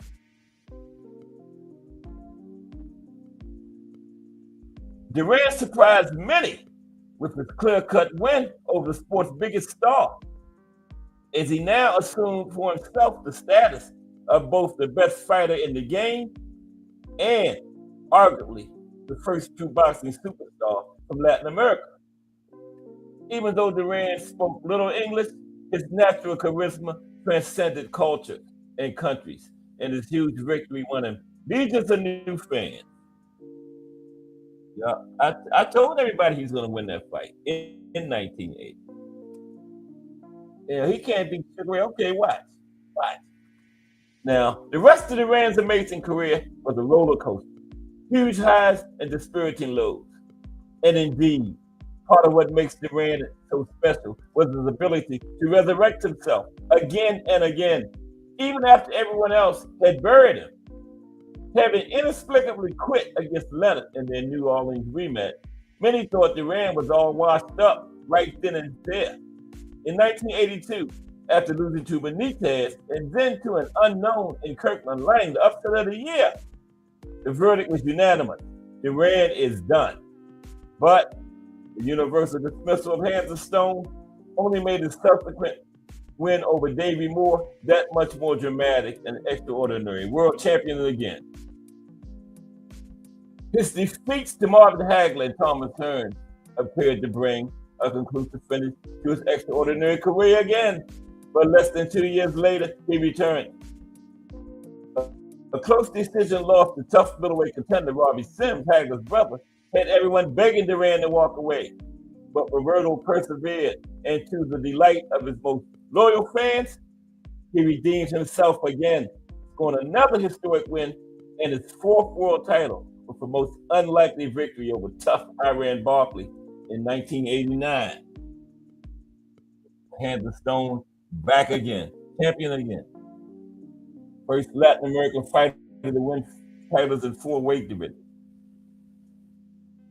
Even in his 40s, long after his reflexes and natural gifts had faded away, he continued to compete and continued to sell tickets.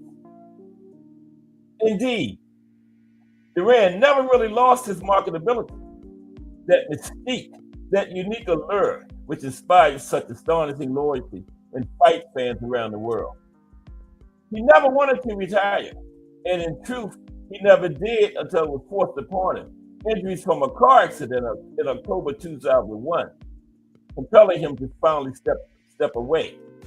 Just a few months previous, he had competed for the final time at the age of 50, dropping a decision to Hector Camacho. I think he won that one. At age 50, they robbed him. Duran's status and popularity have never waned in the years since. He remains a legend and a figure of fascination for boxing fans and stories alike. Few boxers have been more celebrated, and he remains part of a very elite group of champions who are always mentioned when the discussion turns to who are the greatest boxers ever. Of fighters who have competed since, say, 1970, perhaps only Muhammad Ali himself is more loved than Roberto Duran. So here's to the one and only Roberto Duran, arguably the greatest living boxer on the planet and the true legend of the ring, the Hands of Stone, Roberto Duran. I got one more thing that I got to get this in. This is very interesting. Why did Duran quit against Leonard? And this guy, Randy Gordon, was the editor-in-chief of Ring Magazine at the time of these fights, and he was a close personal friend of Duran since the 60s. So he knew what he was talking about. I learned some things. I'm a Four Kings expert, and I also learned some things about Duran Leonard in this article I didn't even know. It's only like 5 minutes. I got it memorized almost by heart anyway. Okay, but why did Duran quit against Leonard? Huh? Glad y'all asked. Let me tell you. Okay. Thank y'all for the question. Okay. Why did Roberto Duran quit against Leonard? Now, after Duran beat Leonard in the first fight, right, he went into party mode and blew up to about 190 pounds. And Duran, like most boxers, put on weight as he got older, like most people, period, in life, not just boxers, put on weight as you get older, right? And now, as he got older, he had trouble making his original weight class. So besides just wanting to beat Sugar Ray Leonard, having trouble making weight was another reason he moved up, right? So, anyway, Leonard's handlers knew he was having trouble making weight, and they knew about his partying. And remember, Duran just let his handlers make all his fights. He didn't care. He just got in there and fight. So Duran's team went to his handlers. Leonard's team went to Duran's handlers and offered them a ton of money for an early, immediate rematch, knowing Duran would have to struggle to get back down in weight, and knowing when the rematch was scheduled, Duran wasn't going to stop partying immediately. He was going to wait right up to like a month before the fight before he stopped partying. So Duran's camp was greedy, and they agreed to the original rematch. They never should have did that because they knew how the man was, but they was greedy for all that money. So Duran had to drop about, this comes from Randy Gordon, a close personal friend. Duran had to drop about 45 pounds in just a couple of weeks. Now, according to Gordon, the friend, he was still at 157 pounds 3 days before the weigh-in. They didn't have no nutritionists or nothing back then either, okay? He was still at 157 pounds the week of the weigh-in, and he had to get down to 147, right? Salute Mike Magic, how are you today? We finishing off. Hands of stone.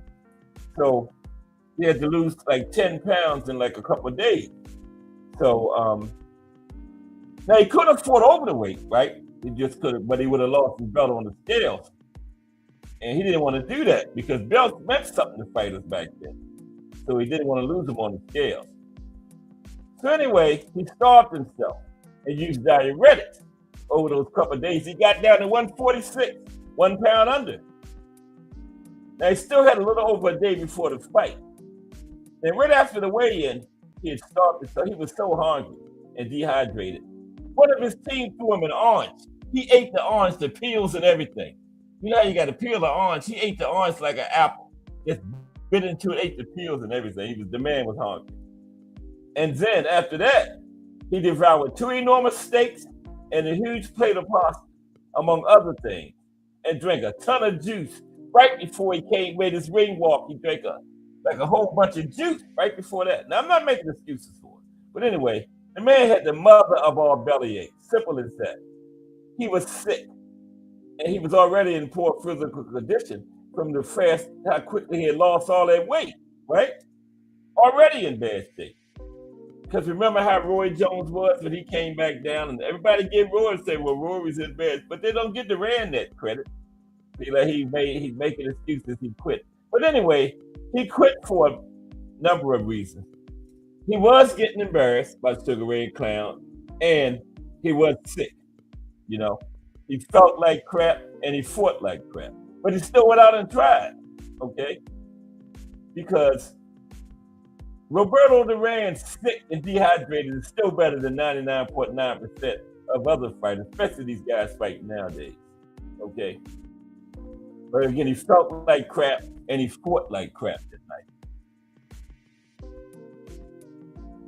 But, and then with Sugar Ray, he was already feeling sick, and Sugar Ray started clowning him. He realized Duran didn't have nothing. He started clowning him, right? And Duran couldn't handle that. This was the Roberto Duran that had the stone. He couldn't handle that. He knew he was going to lose because Sugar Ray was starting to take over the fight. He could handle losing, but he couldn't handle getting clowned at the same time, right? So he quit because he didn't feel good and he was getting clowned. He quit. He threw up in the locker room right after the fight and told his trainer when he asked why he quit, he said, my informal stomach. And Randy Gordon said, after he threw up, he tried to see if they could get the fight started back out. He wanted to go back out there and fight Sugar Ray. But they was like, no, Roberto, you quit, it's over. He felt better after he threw up. He was like, can they get this started back up? He wanted to go back out and fight, right? I never knew that. And then, a couple other things. Him and Leonard became friends, started to respect each other after that second fight. And Sugar Ray was at ringside when Duran fought Hagler. Now, I didn't know this. And I don't know if he was commentating, but he was right there at ringside. And immediately after Duran got out of the ring from fighting Hagler, he had to go right past Sugar Ray to get to his dressing room. He whispered in Sugar Ray's ear, you can beat this guy. That was one of the main reasons Sugar Ray came back to fight Hagler. Because Roberto Duran told him he could beat Hagler right after he got out of the ring from fighting Hagler. And who would know better?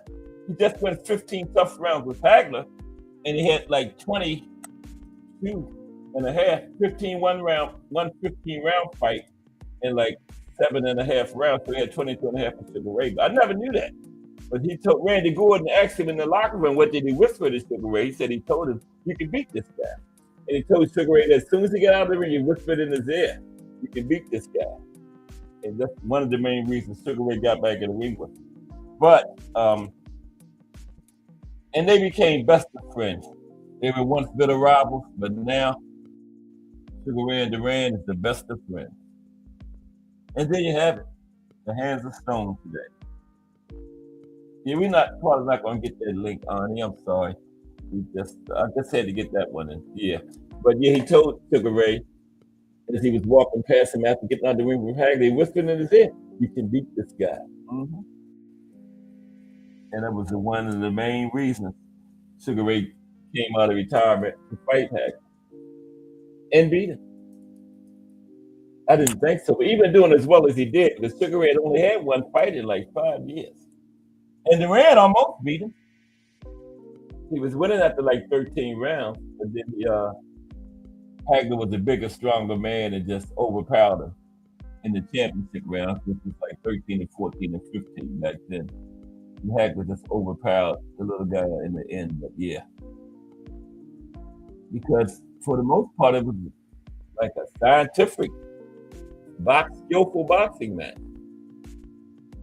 But Hagler had to, he knew he needed those rounds, and he got them in the end. But yeah, the Hands of Stone today, Roberto Duran. Monday we're going to have the Ring Magazine Fighters of the Decade, and then we're going to have some fights of the decade too. But it's not going to be Ring Magazine Fights of the Decade. It's going to just be some fights of the decade because the Fighters of the Decade not going to take the entire show up. But yeah, Ring Magazine Fighters of the Decade Monday.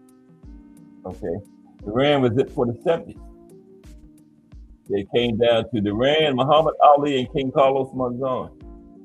The Hands of Stone was the man. Yeah. He came through those 70s, man. It was great. In the 70s, he had 55 fights. He went 54-1. But from 1968 to 1980, he had 72 fights. He went 71-1. Okay. Like I said, nowadays, that's like 5 or 6 of these guys' entire career is 71 fights. But the fans is a lot of their problem. Crush and Jack created a nice conversation this morning. Because these fighters get on social media and hear these fans calling them elite and all-time greats, and they ain't fought nobody. So they said, well, I don't have to fight anybody because these fans already done crowned me as elite. So they don't fight anybody. So the fans is a big part of that problem. But these fighters hear the stuff that they talk about. The fighter with 10 fights, elite, all-time great. So why we're the foot the fighter get in? He already been crowned by a lot of these fans. So hey, that's a problem. That's a problem. But there's a lot more casuals than hardcore fans. Just because you watch boxing every weekend don't make you a hardcore fan. Okay, it doesn't. Just because you know who fight for what site anybody don't make you a hardcore fan. It doesn't. Okay. A lot of people think they're hardcore fans are really casual. Okay? Not how much boxing you watch and all that. Okay, it's what you know. And how you talk about it. What how you respect sport and all that. That figures into it too. Calling fighters trash and that kind of stuff. That don't make you no hardcore. Hardcore fans don't do that. Okay? But to each still. Okay? No disrespect meant to anybody. But Monday, Ring Magazine Fighters of the Decade. Name only, Arnie. Name only. Name only. Yes, Arnie. Let's get about 15 minutes till like 4:15. Arnie asked for the link. He must have got something important. Let's see what it is. Okay. Let's see. Yeah.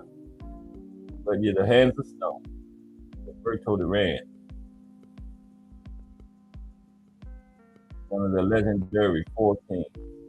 And it's just disgraceful comparing these guys nowadays to the original 4K. That's blasphemy, man. Don't do that. Please don't do that. These guys nowadays, none of them could carry one of the original 4 Kings spit bucket to the damn ring. They wouldn't even be eligible for that. So stop that, man. Ain't no 4 Kings nowadays. They don't even fight each other. How the hell are they gonna be 4 Kings?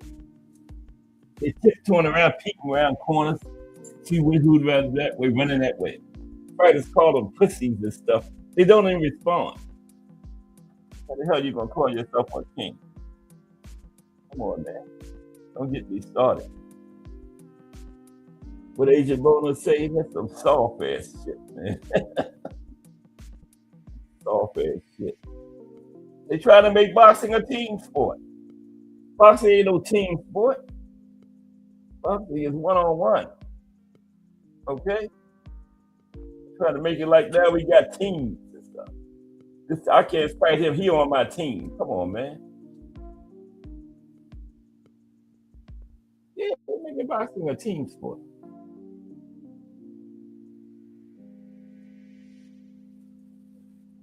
That's ridiculous.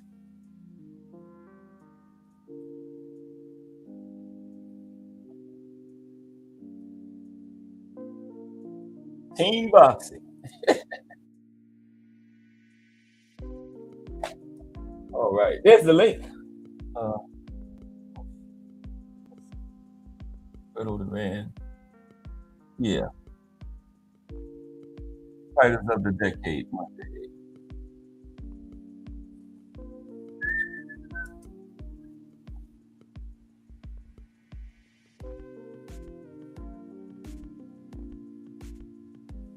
Okay.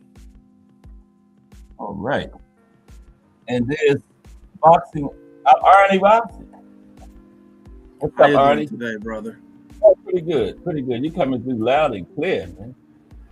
Awesome. Loud and clear. What's happening with you? I mean, we got some fights and everything, but I mean, we got that cruiserweight match on Sufa. Are you interested in that one? That's Who is that? Ryan Rosicki, Canada versus Chris Billam-Smith, UK. Yeah. I'm not that much down with cruiserweight, to be honest with you. You know, I don't I'm a blame you. casual when it comes to cruiserweight. Yeah. I mean, But that's this weekend? Saturday, yeah. Oh, okay. Okay. But I mean, historically, it's been, like from featherweight up, it's been the most uninteresting division, Yeah, that's true. 54 is on fire right now. 42. Yeah, 42 and 40. Yeah, yeah, and 40. And thanks to It's funny. and Sanders fighting each other. Exactly.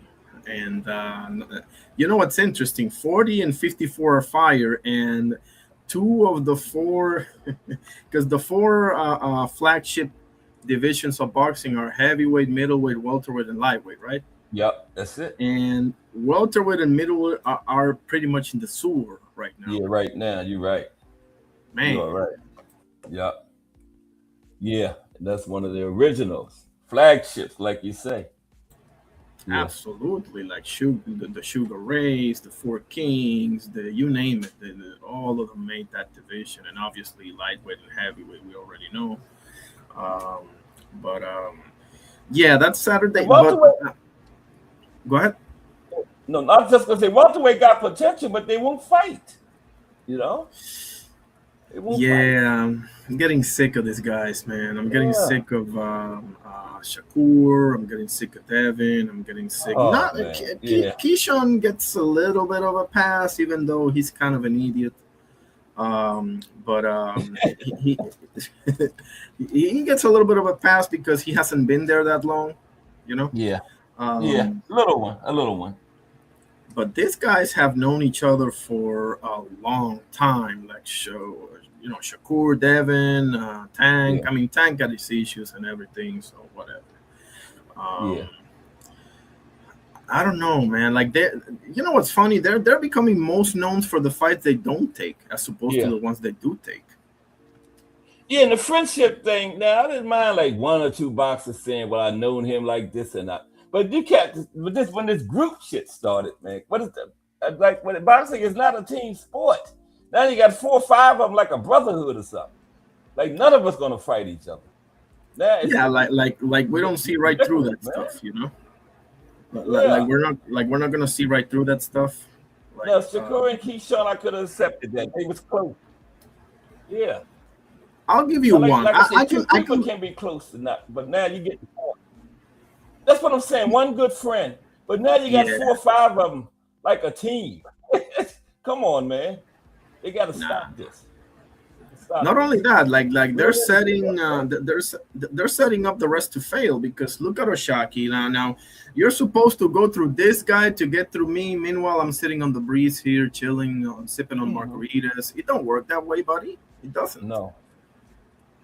But I now, so mean, if you don't fight Oshaki, I like Shakur, but if you don't fight Oshaki, he gonna look pretty bad, man.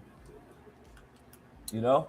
I mean, I don't know that he cares, man. I'm gonna be honest with you. I don't know that he that seems to be the problem. Like, Yeah, I mean, that is the problem nowadays. Boxers, yeah, they just don't care.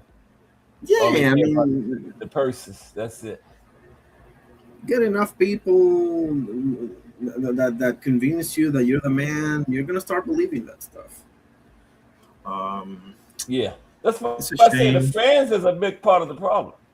You know, the fans, Yeah, because they crown these fighters too early. They crown them too early. You know, before they done anything. You know, they calling these guys the 4 kings and shit, comparing them to the 4 kings. come on, man. And that was a couple years ago. They was doing that. Yeah, that wasn't And they like won't the even other day. fight. Yeah, and that's disrespectful, man. That's disrespectful. That's disrespect of the Guys, highest they can't. order. Yeah, do something. They might get It's there like, one day, but they not there yet. You know, they're not there yet. it's kind of like when it was Ali, Frazier, and Foreman, as opposed to when it was Fury, AJ, and Wilder. Like that actually Yeah, makes a little bit more sense, because okay, Wilder and AJ yeah. never fought each other, but Wilder and Fury fought each other 3 times, and looks like Fury and AJ are gonna fight each other. So it still pales in comparison, because Frazier, Foreman, and Ali each fought each other multiple times. But you can But accept that a little bit better because they actually fought. You can throw Usyk in yeah, there too, but you can throw Fury and Joshua twice. At least right, they fighting. exactly, You know, so you can exactly, accept them a little more. At least they are fighting. You know. for sure, for sure. Yeah. But this guy's like, we don't get nothing. Like, can we get one? Can we Nothing. get, you know, like They're running away from the fights. They're running away. You run into nobody. Zuffa. Nobody wants to be the one that loses, man, and it's not only sad, it's pathetic at this point. Zuffa is turning Because, into like a protection racket to me. Like but the I thing know is, like, I'm not so sure about that, because Turkey's gonna want to see his fights. You know, he ain't gonna be paying you, you know, whatever millions to watch you just style and profile But on a some of dude them, that. you know, but some of them, he don't have the fighters to make the fights the fans want to see, though. You know, Yeah, he's not gonna be able to yeah. make all of them. You know what I'm saying? I guess I'm the cockeyed optimist in the house. Yeah. But I just, man, this sucks. I'm not gonna lie, this sucks. Yeah, I know. We Um, shouldn't be having this conversation, man. This boxing, you know what I mean?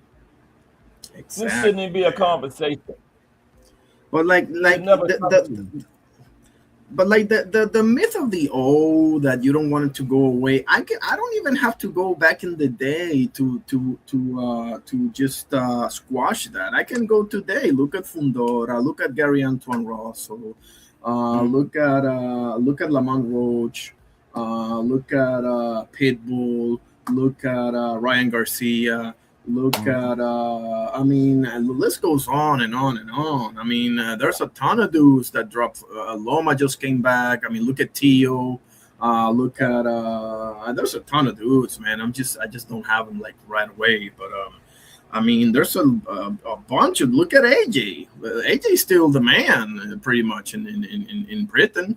Look at Yeah. Fury. You know, they each dropped a fight, and it wasn't the end of the world. But they're gonna say the UK is different. Okay, so let's keep it in the USA. Fundora gets slapped by Mendoza. All of a sudden, he's a big star again. Gary Antoine Russell loses a split decision with Puello. All of a sudden, he's riding high again. Like, guys, it's right there in front of you. This is right there in front of you, bro. It's not that big of a freaking deal, bro, at all. Mm-mm. Like, If you want it, it's right there. You know, who cares if you lose one fight? I mean, when did I'm gonna say it? When did this become a pansy ass sport? Floyd did that with the O. Floyd did the O thing, but they don't put the work in. Like they want to be Floyd, but they don't put the work in. You know. Yeah, but that's a little bit. That's a the people that make that argument, and I know why you're mentioning that, but the people that make that argument are glossing over a very big fact. Like, yeah, Floyd retired undefeated, but he also has one of the best resumes of all time. That's what I'm saying. You They know, want to like, do that, but they don't want to put the work in. You know. yeah, like it wasn't like he was swimming without getting wet. Right. No, They want to. Yeah, they want to get the O by fighting nobodies. They don't want to challenge themselves. You know what I mean? right. So That's what I'm saying. Yeah. That's where they get crushed for me, because yeah, you can put it on Floyd all you want to, but Floyd got at least 10 Hall of Famers on his resume. Yeah, 20-something world champions fights. When they you know, Marquez, Pacquiao, De La Hoya, Cotto, Mosley. I mean, I don't know. You know what I'm saying. I don't have them on the top of my head, but I mean, them boys don't even have like 3 Hall of Famers or 2 right now. No. Some of them got 0. 0. Like, he retired undefeated because he was the best, not because he was ducking and dodging and yeah, like that. That's the difference. Like, why did he retire undefeated? Because he ran away. That's the big difference. You know? Yeah, like, was he running away from everybody? No, bro. Like he did his thing and he retired undefeated. Perfect. Good for him. Nobody could beat him. Exactly. And even he had his fair share of tough fights. Nobody a chance. That's right. Everybody had them kind. Yeah. You know. Yeah. Where you could say it could go either way. You know. Everybody got at least 1 or 2. You know what I mean? If it got tough for Floyd in a couple of fights, it has to get tough for you, man. You're not gonna convince me. How come I never seen you in trouble, bro? Something wrong with that picture, really. Like Devin Haney, not for nothing, I've seen him in trouble. I've seen him in trouble with Linares. I've seen him in trouble with Loma. I've never seen Shakur in trouble, man. And listen, he's good, but that only gets you so far, bro. It's the opponent's selection, bro. Come on, man. Like, seriously. You know? So, man, it's great talking to you again. It's been a minute. I'll be on live tonight. Okay. You got certain days, or just when you can, or like a schedule? Yeah, I mean, this week I've been a little bit of a hiatus this week. Used to be Mondays, Thursdays, and one of the weekend days. Okay. Let's see what's the schedule now. I'll let you know for sure when it comes up. Okay. But yeah, sometimes I just gotta take a break from everything, just chill. You know. You've been coming out like Saturdays, weekend nights. Last time it was for the Ford and Shaq fight. Yeah, that was my last time. That was last weekend, wasn't it? Yeah, on Saturday. Wasn't that this past one? Yeah. Because Sunday's a little bit, probably going to be on Saturday, because Sunday's a little bit tough for me with church and everything. So I'll probably, Saturday's probably best for me. But tonight there's a Pro Box. Oh, is it? Okay. Pro Box tonight. That's usually pretty good. Yeah. Salute to Donnie C. Williams and the Drunk Irishman in the building too. Yeah. Drunk Irishman, how you doing, sir? And Donnie Williams as well. God bless. Drunk Irishman. Yeah. That guy right there. Oh my goodness. Whenever I see him in the Bruce Gas trivias, I'm like, okay, I'm battling for second today. Yeah, I'd usually be like 10th or 11th or something. I go over there. Oh man! Oh no! The other day, bro, there was a trivia the other on Tuesday, bro. I didn't say anything, but some dude came, bro, that nobody saw before and got all 50 correct. Damn. And I'm like, hold on a second. Yeah, like listen, you're either the boxing encyclopedia on two legs, or you're using AI, and I know which one I believe. But whatever. He got his $25. I got second with 43, and FWP got third with 42. I mean, I did one time, Arnie. I did one time, right? I had like 25 questions, and everybody was all spread out like 4, 5 apiece. Bruce Gas came with like 11 questions left and won. It was like 11 questions forward when Bruce showed up and won. Got them all, man. Yeah, I love Bruce. Right at the end, they was mad too. I said, well, he won. He got the most answers right. You got it in the clutch, man. Upset, but like, yeah, wow. Yeah. I said, well, that's Bruce Gas. Man, we should get like all of us to do a trivia, like you, me, Crush, Bruce, T Hill, the hardcore, so the hardcore, and McQueen, like Irishman, all of them, bro. But I'll be in there. I'll be in there next. I don't think he does it every Tuesday. I think he does it every 2 weeks. Oh, okay. When we're gonna do that top Puerto Rican boxer show? Top 10 Puerto Ricans, right? Fighters. Yes. Top 10, absolutely. Right? Yes. Yeah. I think that's pretty good. We can do honorable mentions too. I'm gonna make mine up this weekend. So maybe a day next week or something. I was about to ask you, like, how is it better for you? Is it better for you to do it because I don't want it to? You're right now Monday. You're not every day, right? You're Monday, Wednesday, and Friday. Yeah, Monday, Wednesday, and Friday. So, do you want it to be one of those days, or do you want it to be like? Do you want it to be one of the scheduled shows that you do, or jointed shows, or do you want it to do in some other time frame? Do it at night. Do it on your show. Which day is the best for you? Any day. Whatever. Any day. Okay. So I'm gonna do this. T Hill got your number, right? Yeah. Yeah. Let me. Here's my number. Write me a message, so I know this is your number, or whatever the case may be. And I will do the research this weekend. I'm going to focus on that, and we can do it anytime next week because there it is right there. You got it? You put it in the chat? Let me see. On the private chat, yeah. Okay. Let's see. No, I don't see it. You don't see it on the StreamYard? Okay, let me. I know you don't want to put your number in there, do you? I mean, on the general chat. I mean, I'll Last thing I see is a drunk Irishman. No, it's on the StreamYard chat. It's on the private chat. I'm gonna put look.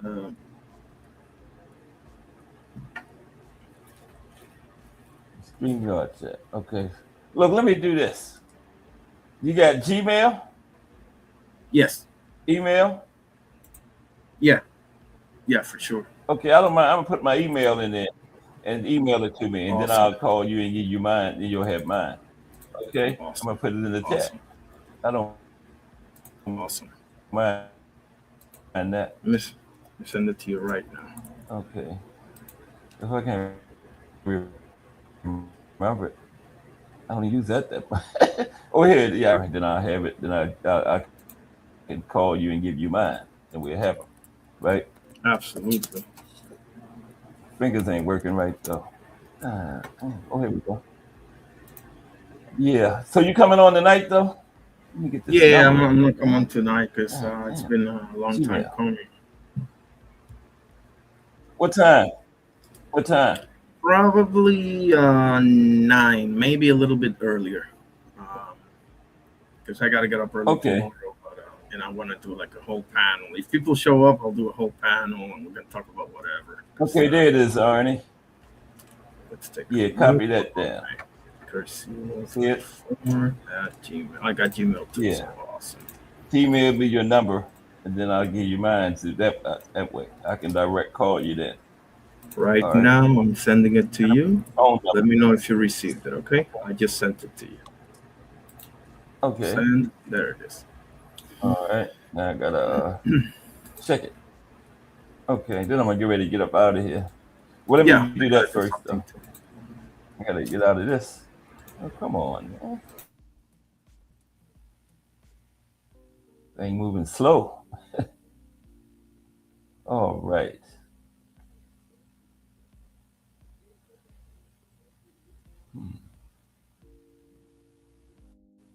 Yeah, I got it. Yep. It's in there. Came at 417. Okay. Yeah, I got it, Arnie. You hear me? Yeah, I'm Arnie. sorry. I'm sorry. I muted myself. Yeah. Yeah, I got it. Awesome. I got it. Awesome. Okay. So I appreciate you, brother, and then we're gonna set up that. But next week will be good though, because I'm gonna do my list this weekend. We'll set it up now that we got the number and stuff. Yeah. Right. Yeah, I mean, if something comes up or anything, I'll let you know. But I don't foresee any issues. Okay. We're gonna do. So next Are week we is gonna do like you're gonna do your list and I'm gonna do my list, or right? That's what we're gonna do, right? back and forth. You're like Okay. you do one, then I do my one, you do, and then we Yeah, discuss it. perfect. Then you do your number two, I do my number two, all the way I down love it. like that. I love it. You know. Yeah. Absolutely. So you make sure you have a great rest of your day, sir, and Okay, you I too. will. Yeah, I'm gonna get I'll that be number online to in get my about number to you too. absolutely 9 o'clock, right? 9 Yep. o'clock. Yes, sir. About 5 hours, right? Exactly. Okay. I'm gonna try to Appreciate you, talk to sir. you then. Is that the only God fight card? Is that the only big card tomorrow? The cruiserweights?